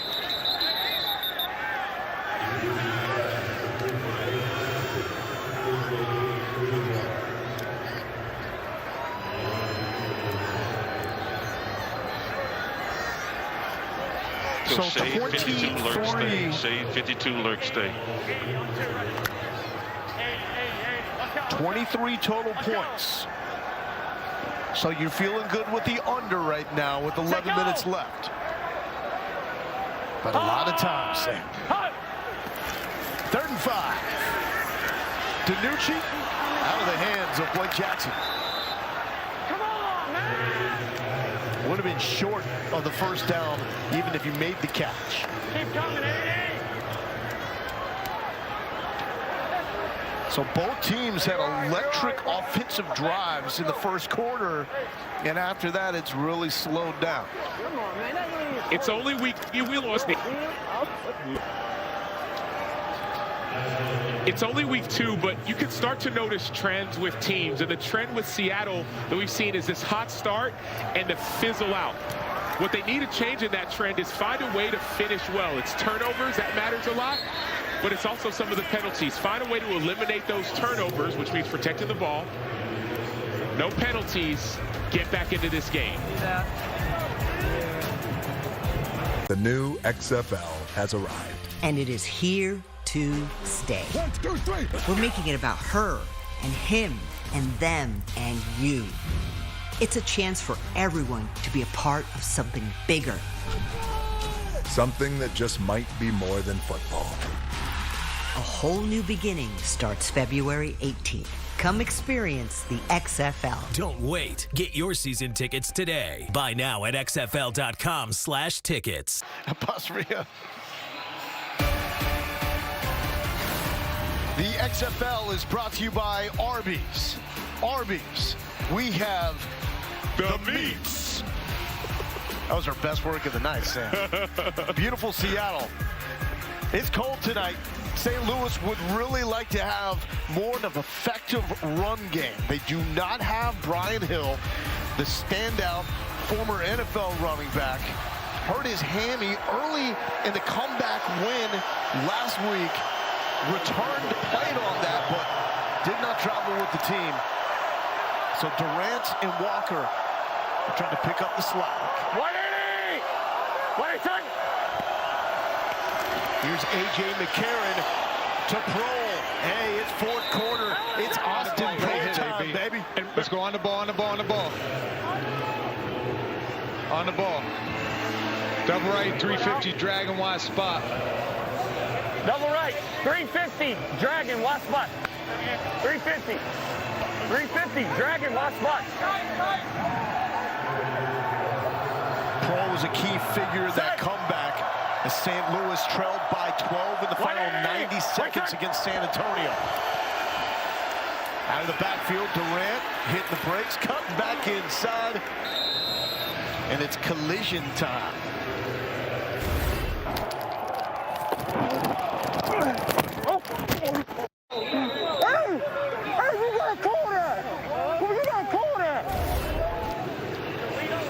Hey, Sam, that's one thing they're not calling early in the XFL. I'm saying I haven't seen a lot of these late hit calls. That was a hit out of bounds, and it wasn't called. Set. 180. Wait, set. McCarron to Durant. Durant spinning. On the right ball, at the sticks. It looks like he's going to have the Let's first go down. trough left. Trips left, 200 jet. X hitch. Y brag. Trips left, 200 jet, X hitch, Y brag. Right foot true. Yes. Set. McCarron with a 17-game NFL career. 2-2 as a starter. Quick pass to Hakeem Butler, former teammate with the Raiders. Week 2 continues Saturday on FX with the DC Defenders and Vegas Vipers. Sunday, the Brahmas and Guardians are on ESPN at 4 Eastern, followed by the Renegades and Roughnecks on ESPN2 at 7 Eastern. All 3 games also available on ESPN+. The Renegades and Bob Stoops now the favorite to win the XFL after Week 1. They beat Rod Woodson and the Vipers. They didn't have an offensive touchdown in that game. They're about to see some defense with the Roughnecks and Tim Ward and Anthony Harris on the outside. You know it. McCarron, he's got a man. Durant. It was over his fingertips.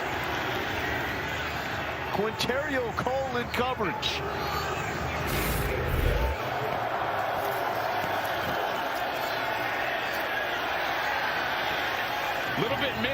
Little bit misplaced ball, but you wonder how many times that Mateo Durant has run this route. Remember, Brian Hill was the starting running back, hurt his hamstring last week. He broke that big run that brought this team back in the game. It could be a timing issue because of a backup running back. Set.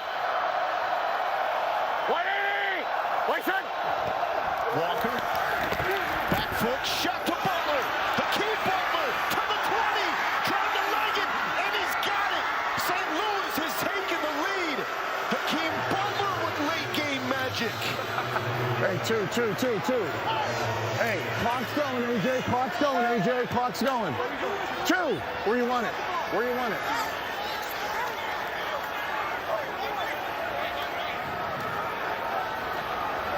We're seeing shades of last week. Hakeem Butler, late game touchdown to get his team back in the game.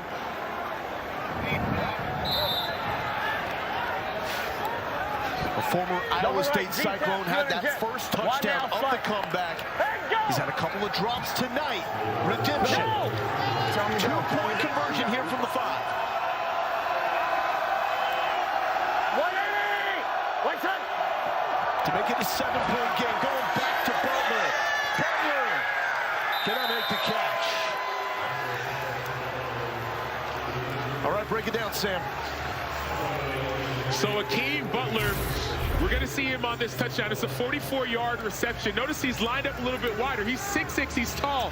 The safety has to stay inside leverage. Once he gets cut across his face, it's hard to make this play. And then that stiff arm is what leaves the rest for history. And so, sees Hakeem Butler, 4th-round pick. Oh, God. Damage done by Trey Walker. This is why Hakeem Butler was drafted in the 4th round by the Cardinals in 2019. Plays like that. Injuries can mess up your trajectory, but plays like this can bring you back into the fold. And late in the games, we start to see that NFL pedigree, the national champion pedigree by McCarron.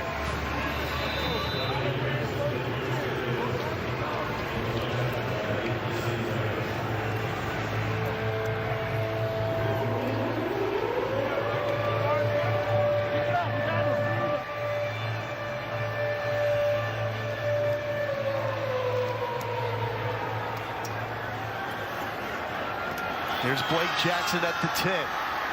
On the catch.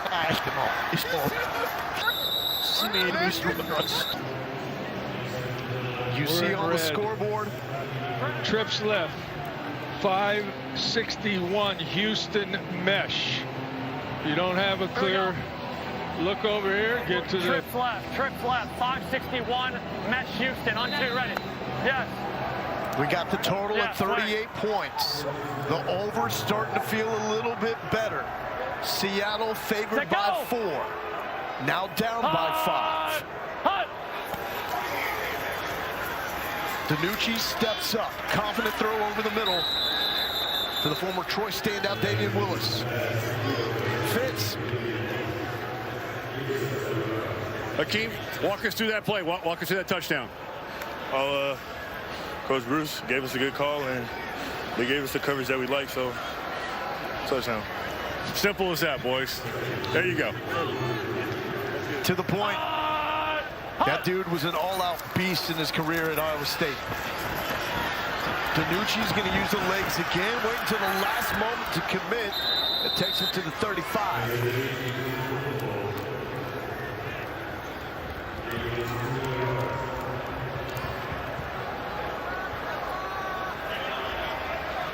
Trips right, half. Trips right, half.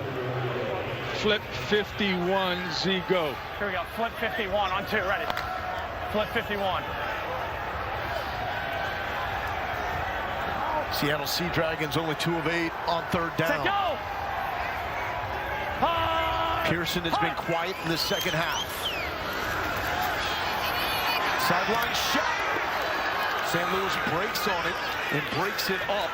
That's Mike Hampton in coverage.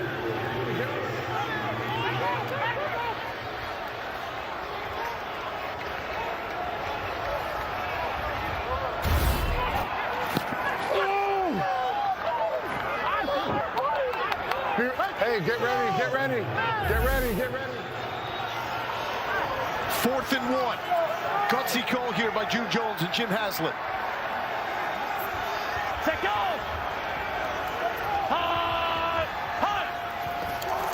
DiNucci will throw, looking for Ja'Cory Pearson. It's low. Turnover on downs.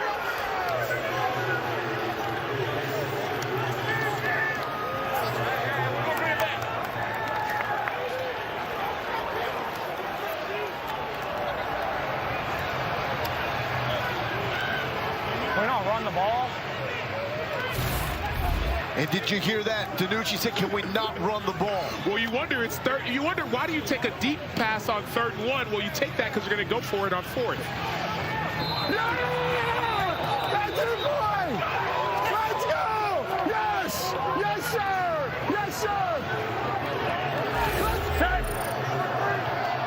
But if you remember about that running clock in the XFL, the clock would run, it's worth the risk. Carry here to Durant. Now the counter would be, can we not run the ball? They ran the ball at the 1-yard line late against DC, and DiNucci fumbled the football. And it trips left Mickey Cold. Trips left Mickey Cold. And they ran a quarterback sneak earlier on 3rd or 4th and 1 and on a fumble. Trip left. Mickey Cold on 1, right? Yes. No lead is safe. Hey, Mini. Against St. Louis. Here we go. Let's go. Set. 180. Right side. Back to the ground. And Durant's going to make this a 3rd and 1. Our NBA Saturday primetime matchup on ABC and the ESPN app features Jason Tatum and the Eastern Conference leading Celtics taking on Joel Embiid and the Sixers, who are just 3 games back. Our coverage begins with NBA Countdown at 8 Eastern, 5 Pacific. Possible preview of the Eastern Conference Finals. Come on, Mateo. You heard that? Come on, Mateo. Mateo Durant. 180. Right side. Gets the ball, but he's going backwards. Choose our skipper with the TFL. Former HBCU star at South Carolina State. 2 thought processes when you're thinking about why would you go for it on that earlier one. 1, you trust your defense. Number 2, you know that clock is running. It's unlike the NFL, the clock within 5 minutes, it'll stop out of bounds. XFL, it keeps on running until the last 2 minutes. So the defense made a stop. If this field goal's made, the game is still winnable. From 50, will it have enough? No! By a foot! And Seattle is right back in this!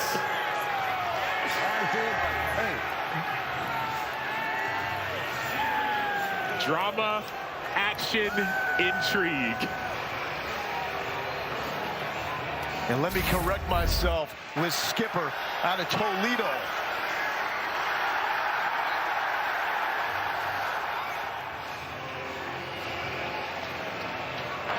Field goals have been a risky proposition through 5 games in the XFL.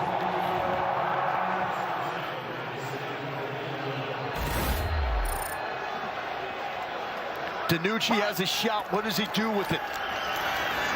3 minutes left. He's got Josh Gordon. Gordon to the 40. Slips the tackle. Down to the 26-yard line. Waiting for the former All-Pro to break out, and he just did. 34 yards. Josh Gordon led the NFL in receiving in 2013. He set records, a 4-game record for most receiving yards in that same year, an All-Pro. He's had his ups and downs. He's happy to be back playing football. Set go! Hard! Hard! To the ground game. Allison to the 22.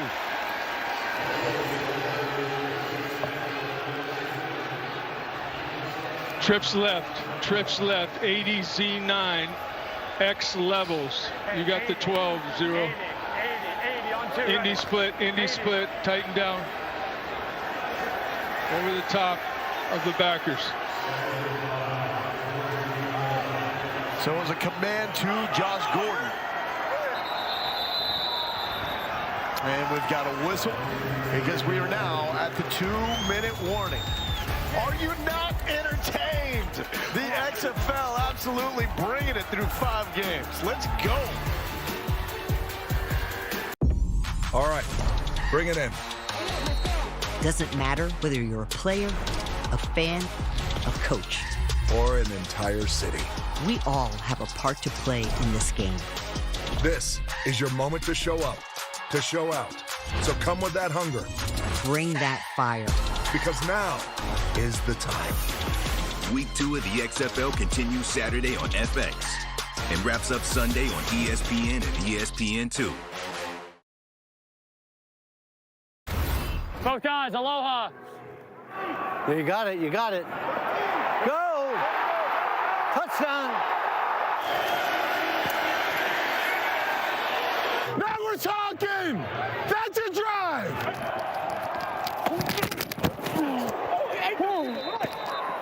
No!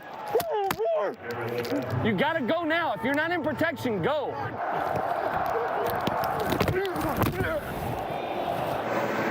You like this business?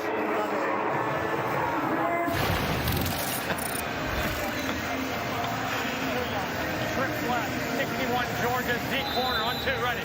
The access that you only get here in the XFL. Seattle down by 5, 2 minutes left. A 2nd and 5 for Ben DiNucci, the former Cowboys quarterback. DiNucci, back foot, he's got Pearson. Pearson to the 10-yard line. All right, here we go. Let's go trips left. 61 H mesh, X corner. Indy split. 61 on 2, ready. Anytime you hear that mesh word, you know those 2 inside most receivers are going to cross. It's great against man. Set go! Hard! Hard! DiNucci left side. Oh, Ja'Cour Pearson tried to make an amazing catch. Ben DeLuca with a breakup.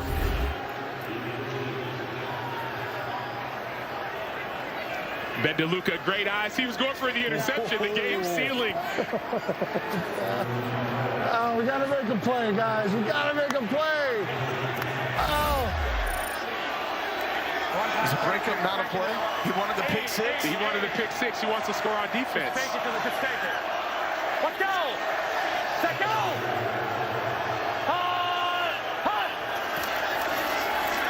DiNucci, right side off the fingertips and incomplete. Looking for Jordan Veazey.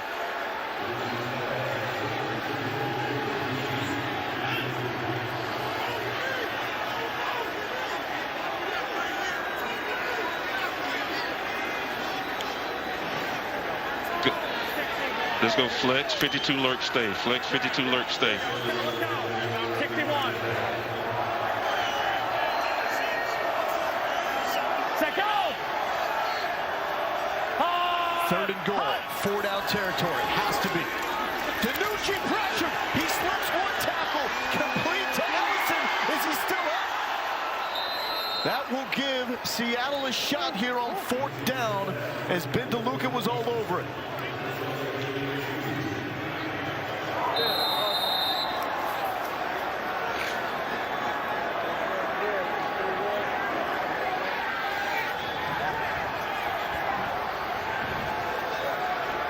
You want to guess who was in the backfield making that play for St. Louis? Your man. Big number 90, Kevin Atkins. He forced that. Score. So now, I get it. Do whatever you got to do. Score. Yeah. Let's go. Right. 51. Y and 3 post. And let's go 8 stick. 8 stick. Y and 3 post. Get inside the corner. Press it. Go,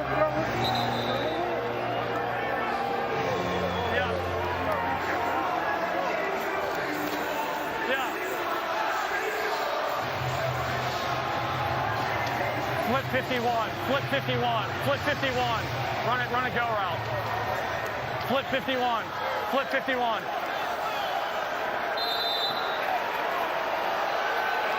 Here's a play of the game for Ben DiNucci in Seattle to try to avoid an 0-2 start. Hut! Hut! DiNucci.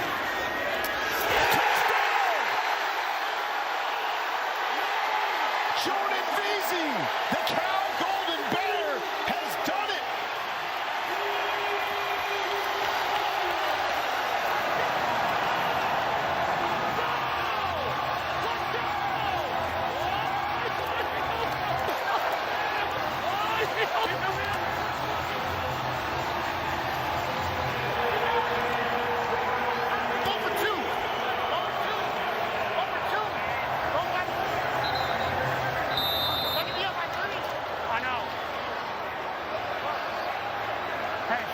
Hey, 60 on 2, ready.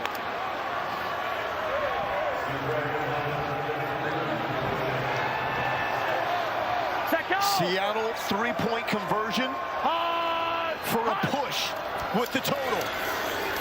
DiNucci, it's going to be batted down and short. So 121 left for Anthony Beck, A.J. McCarron, and St. Louis to do it again.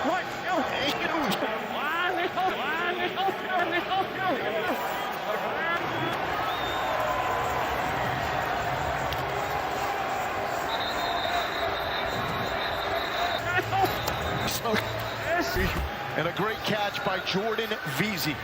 And they ran this same play. You heard it, that Y and that Z post. It puts the defenders in conflict. You have 2 posts coming across the middle, and then a perfectly placed ball. Oh, quit playing with me, bro. Go for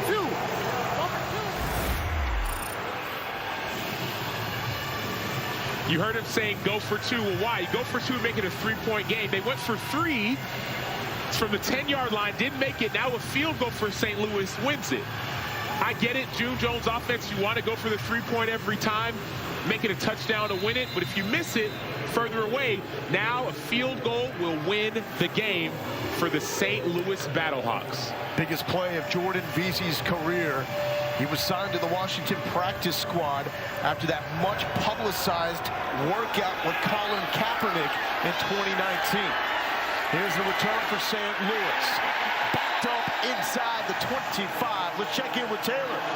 Brunswick, one last message to your defense before this last series. It's time to play now. Now they got to play. There you go, guys. You got to go. You heard him say they got to play. This is what you play for. I don't care what level. High school, college, Pee-wee, NFL. You play as far as the defense goes and offense. Fourth quarter, game on the line, have to make a stop. You know it's 4-down territory. One timeout within the final 2 minutes. The clock will stop. Out of bounds. And on incompletion. And first downs. Until the ball is respotted. McCarron flushed. He's going to use the wheels. It's not just Danucci that can scramble. Big pickup. This is when that two-time national champion. 4-man. Silver Penny, 4-man. Silver Penny, 4-man. Silver Penny, 4-man. We got to keep him away from the 35-yard line, guys. Got to keep him away from the 35-yard line. And the significance of the 35. A field goal wins it. 35-yard line. That puts you at about a 52-yard field goal. A field goal wins. Keep them out of the 35. You're protecting the 35-yard line. McCarron trying to avoid the sack. He does it again. Directing traffic. And again, it's McCarron with the scramble. Getting closer to midfield. Good job, AJ.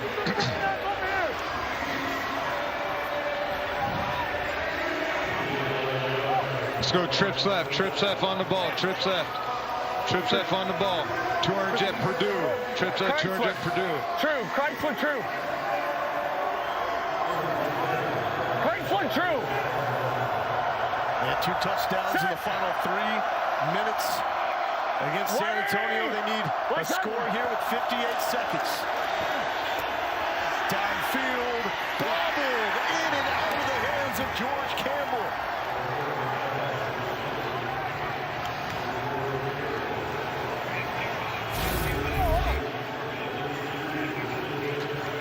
You talk about keeping away from that 35. You catch that, you're right in that same area. But not to worry, A.J. McCarron has been here before. Back-to-back national championships. He won it 3 times. 1 year he didn't play as a redshirt freshman. And then last week, brought his team back from down 12 points with 90 seconds left. Critical times, he has the experience. McCarron back to him. This time complete.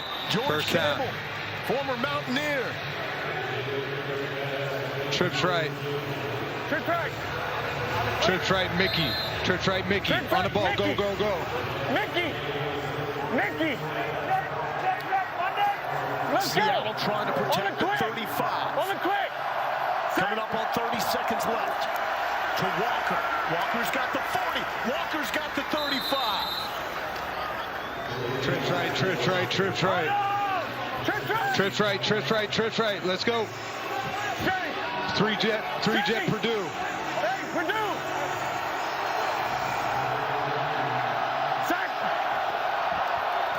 Second and 3 from McCarron. Taking a shot to Pearl. Overthrown. So 7 seconds. You got a timeout. It's 3rd down. Let's go. Gin left tight.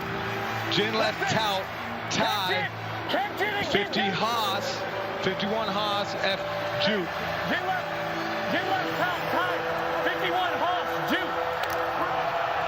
Go. Get lined up. Hakeem. Go. Kareem. Go. AP. Now. 180. Place it. McCarron. Timeout. Welcome back to Seattle. Austin Prohl.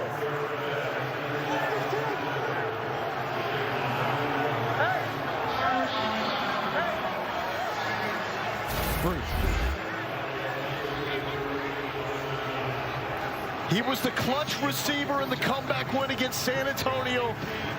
Back in the city where his pops was a star and doing it again.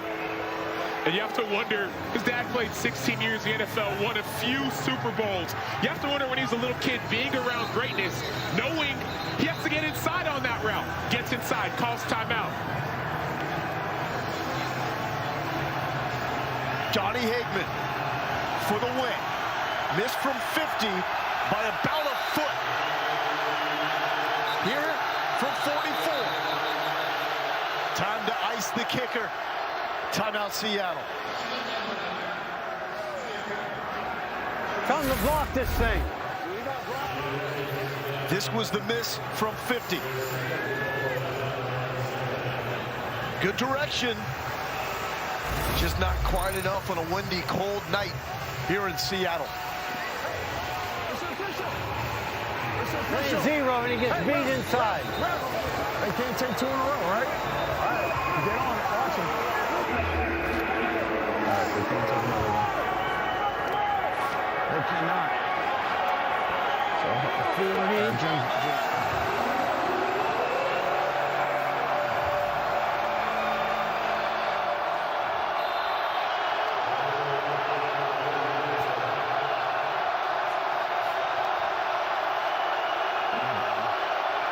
Hagman for the win. Hagman got the win.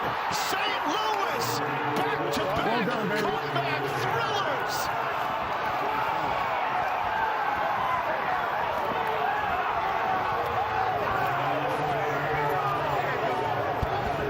Good job. Good job, man. Good job. Good job.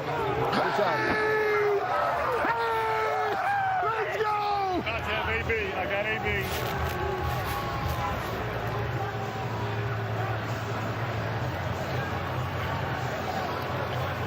AB, how's the blood pressure? just like we scripted it, right? That's exactly. They talk about scripts. That's a script right there. Listen, you got to play 4 quarters, right? I mean, always have confidence in your guys. It's a hell of a drive by AJ, working the clock, guys making plays. We need a couple plays throughout this game. Guys made on the last drive again, 2 games in a row. I'm proud of this team, man. We're 2-0. What have you learned about this bunch? I mean, you know, season games. You have 5 weeks to get ready, and you've had 2 coronary-type games back-to-back weeks. What have you learned about your men? One, we can play on the road, number 1. That's great. But listen, they're resilient. I mean, these guys play. We practice these scenarios all the time throughout training camp. And, you know, look, had a lot of faith in Donnie, too. Struggled a little bit today kicking the football and made it happen for us, man. So that's what you do. You bounce back. He got that opportunity, and I'm glad for him. Happy for Donnie on that one. What's it like watching snap, hold, kick the execution as a head coach? I mean, that stuff is like routine, right? It should be easy. It shouldn't be hard for our guys to do it. But, you know, listen, you know, you put yourself in a position to make those plays, and you just trust the process. So I'm happy for Donnie. I'm happy for this team. And like I said, we're 2-0. 2-0. Congrats. Right. Appreciate you.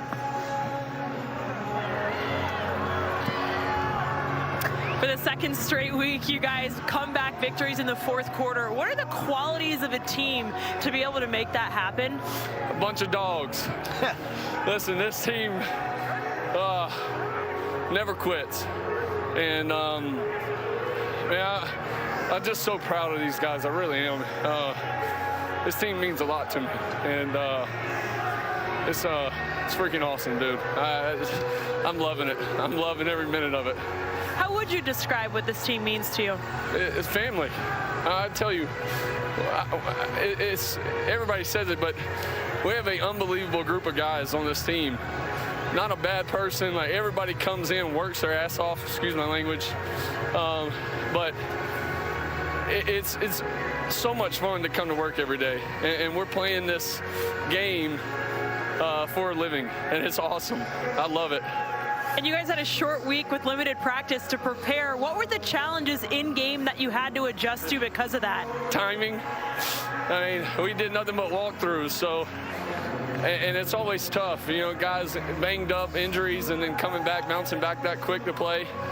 But, oh, this feels good, right? St. Louis, 2-0, baby, let's go. I know last week it was really emotional with your family and your boys being able to share that. What will you tell them about moments like this in your career? I think them watching Daddy never give up. You know, ever since I came out of college, I've been kind of counted out a little bit. And, you know, it's just fun to come out here and play. I miss playing. Not always just being a backup, and that's a great living. It really is, and I absolutely love it. But I love playing, and this is special, and I can't thank the XFL enough. It's been awesome. Appreciate your time, AJ. Thanks so much. Over to Fitzy. Hagman, focus here, man. All right, here we go. Thank you, Taylor. When your offense is driving right there with your quarterback, A.J. McCarron, you know this could come down to you. What's that like? I knew it, 100%. Come on, man. Let's go, baby. Come on, man. What's that like for you when you're watching them march down the field, knowing that this game could come down to your foot? I knew 100% that it was going to come down to me. I watch these guys every day in practice. We got a lot of good guys on our team. AJ, you know, everybody out there is able to get the ball down the field, and I knew it. So I just told myself to be ready. Coach Beck came up to me. He told me before that drive, he said, "You're going to have another kick. Be ready." I said, "Yes, sir." So once we got the ball back, I knew that we were going to have another kick, and I just mentally had to get ready for that. All right, snap, hold. What's going through your mind right then? Bam. Nothing, just strike the ball well. I feel like I've been hitting the ball well all day. Just had a couple minor, you know, mess-ups, and just told myself to strike it well, hit it straight. I did that on the 50, and it came up short, but told myself the same thing, to strike it well, hit it straight, and it's going to go in, and it did. I love the celebration, right? When you struck it, whoop, arms went up, man. You knew it right off the bat. Yeah, I knew it right off my foot, and, you know, I've done it before. I did it again, and it felt good. Congrats. Yeah, thank you. Lowell?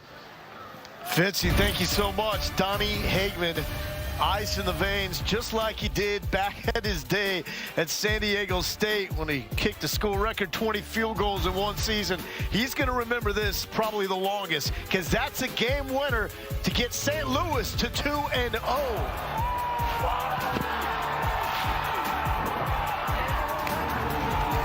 Well done, baby.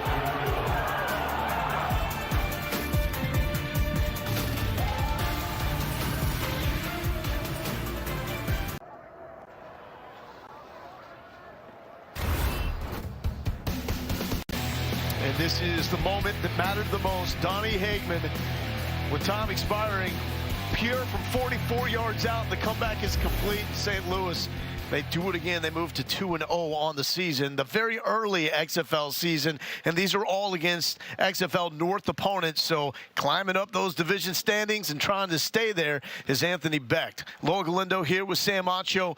We looked at the performance of A.J. McCarron. It was up and down, more up, though, than it was in the season opener. And when the game was on the line, it was just like last week in San Antonio, making clutch throws, because that somewhat overlooked throw to Austin Proehl right there to set up the field goal, those extra yards were critical. And we talk about chemistry in football. Mind you, the XFL had a 4 or 5 week training camp. These players have only been together for a few weeks. There were no preseason games. There was no mini camp. There was a draft in November.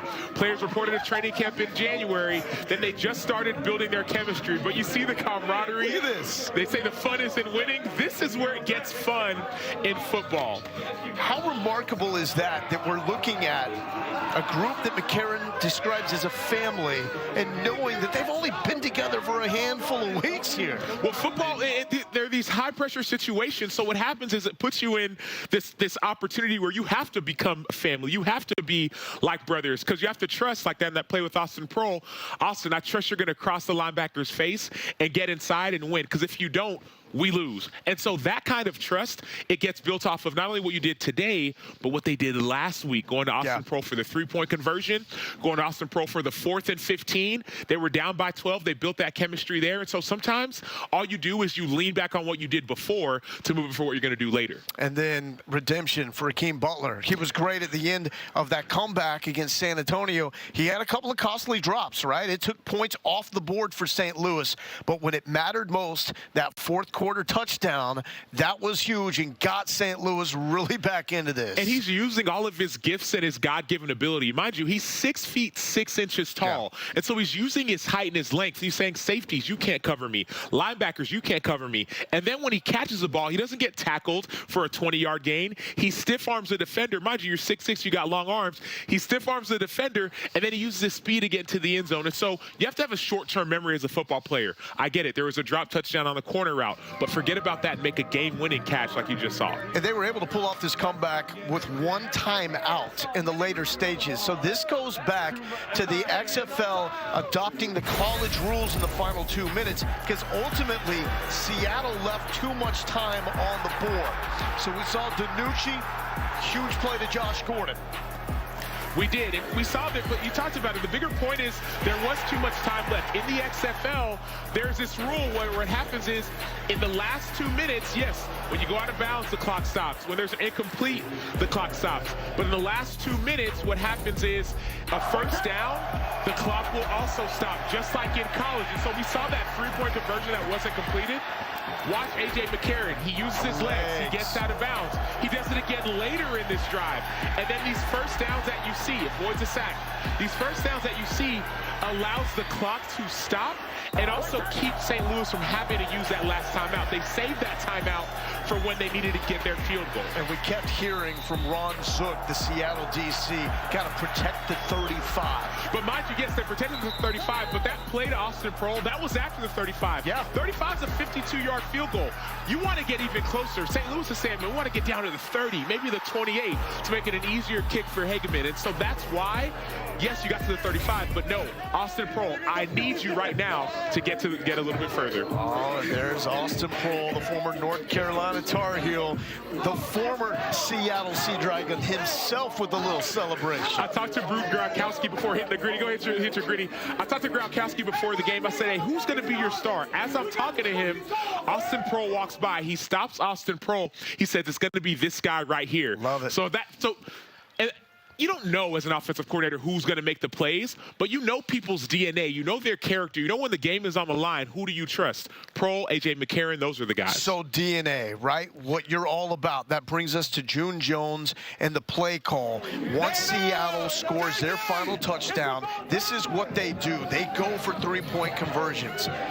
Hindsight's 2020. Should that have been a two-point call in this instance? It should, because a three-point conversion is from the 10-yard line. No matter how you slice it, it's a little bit harder to get points from further out than you are from closer in. The two-point conversion, not only is it from the 5-yard line, but also those 2 points make a field goal a tie, not a field goal to win. And so in hindsight, I think you have to go for that two-point conversion. I understand that June Jones's mantra is we always go for 3, but maybe you take the Anthony Becht approach. He says, hey, I go for 2 unless the situation determines it. So we saw them last week went for 3 once. They went for 1 once. I think you should take that mantra when it comes to these 1, 2, and 3-point conversions. And if you go for 2 and you get it, the over wins. And so everybody out there that betted the over with the total are like, come on, man. Like, let's play it a little more conservative here. For Seattle now, you look at it, and they've really had some bright spots in the first 2 weeks. But the turnovers, and there's no way to get around that. If you turn the football over, you're not going to win games. They've had bright spots in the first 2 weeks, but more you say, man, it's the first 2 quarters of the first 2 weeks. In the first half, they look good. Their offense looks like it can't be stopped. And really, the June Jones type of offense, the dink and dunk, the take what the defense gives you, it's really hard to stop unless you stop yourself. And that's what we've seen the last 2 weeks. We've seen turnovers. That's really what we've seen, just turnovers, interceptions, and fumbles, and the team beating themselves. That's why you heard the coaches talking about protect the ball, protect the football, because when you give the ball away, it's hard to win. And Gordon and Pearson, they were solid, but not nearly the type of factors that they were in week number 1.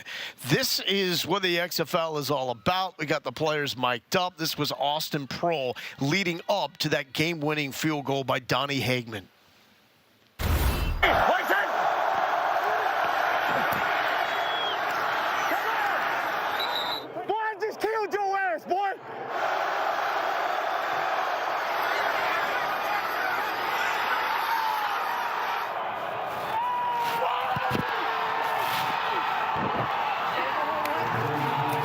Well done, baby. Hey, and that's a chip right there on the shoulder from Proehl, telling him, I just killed you. I mean, 7th-round pick, didn't get time in the NFL. He still feels like he should be on an NFL roster somewhere. And he's right. Look at that play. It's man-to-man. It's me versus you. You as a defender, you know you have to stay inside. That is your job, to stay inside. But Proehl mixed and scratched and did what he had to do to get inside. It looks better when he does it, by the way. Much better, much better. But he did what he had to do to get inside. And that's what he said, I just killed you. I just just beat you. This is the play of the game. Of course it's the play of the game, but it's the play of the game because A.J. McCarron was going to Austin Proehl the entire time. Austin Proehl knew that. Austin Proehl beat the inside leverage of the defender, made the catch, and allowed his kicker to make the game-winning field goal like he knew he would. And with the Proehl family and all the history here in Seattle, that's awesome. Full circle moment for the Proehl family as St. Louis battling to another comeback win, 20-18. We'll wrap it up after the break.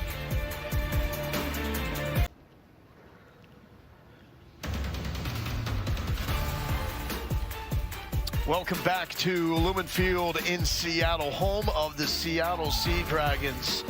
They got up to an early lead. Looked like the Sea Dragons would move to 1-1 on the season, but heartbreak once again. They let the game slip away in D.C. at the goal line. And in this one, it's Donnie Hagman kicking it through the uprights from 44 yards out to make St. Louis 2-0 on the season. Week 3 of the XFL. Week 2 continues Saturday on FX with the DC Defenders and Vegas Vipers. Sunday, the Brahmas and Guardians are on ESPN at 4 Eastern, followed by the Renegades and Roughnecks on ESPN2 at 7 Eastern. All 3 games also available on ESPN+. So the Brahmas and Orlando, that's a matchup of 2 teams that are 0-1, even though Hines Ward and San Antonio feel like they probably played well enough against the St. Louis team to be 1-0. Arlington, Houston. That's intriguing with the 2 favorites now to win the XFL. And 2 teams both in the XFL South. We got excited and get excited about Arlington, but I think we should be more excited about the Houston Roughnecks. Why? The offense was explosive. They exploded for 33 points last week, number 1. Number 2, more importantly, who's going to block Tim Harris? 6'6". Who's going to block Tim Ward, excuse me, and then Anthony Harris? Who's going to block these guys? One had 4 sacks, one had 2. And so Wade Phillips knows how to dial it up. Brian Stewart, defensive coordinator, also knows how to dial it up. We understand they love to play cover 1, love to play cover 4. But as we listened into the game last week, they changed the look. And so that's what I'm excited about. For me, Houston's the pick, favorite for the rest of the season. And these other 6 teams didn't have the quick turnaround like St. Louis and Seattle tonight, looking for some clean football coming up this weekend. Once again, the final score, St. Louis 20, Seattle 18. Coming up next on FX, it's The Fate of the Furious, starring Vin Diesel and Dwayne Johnson. For Sam Acho, Ian Fitzsimmons, and Taylor McGregor, I'm Lo Galindo. Thanks for watching.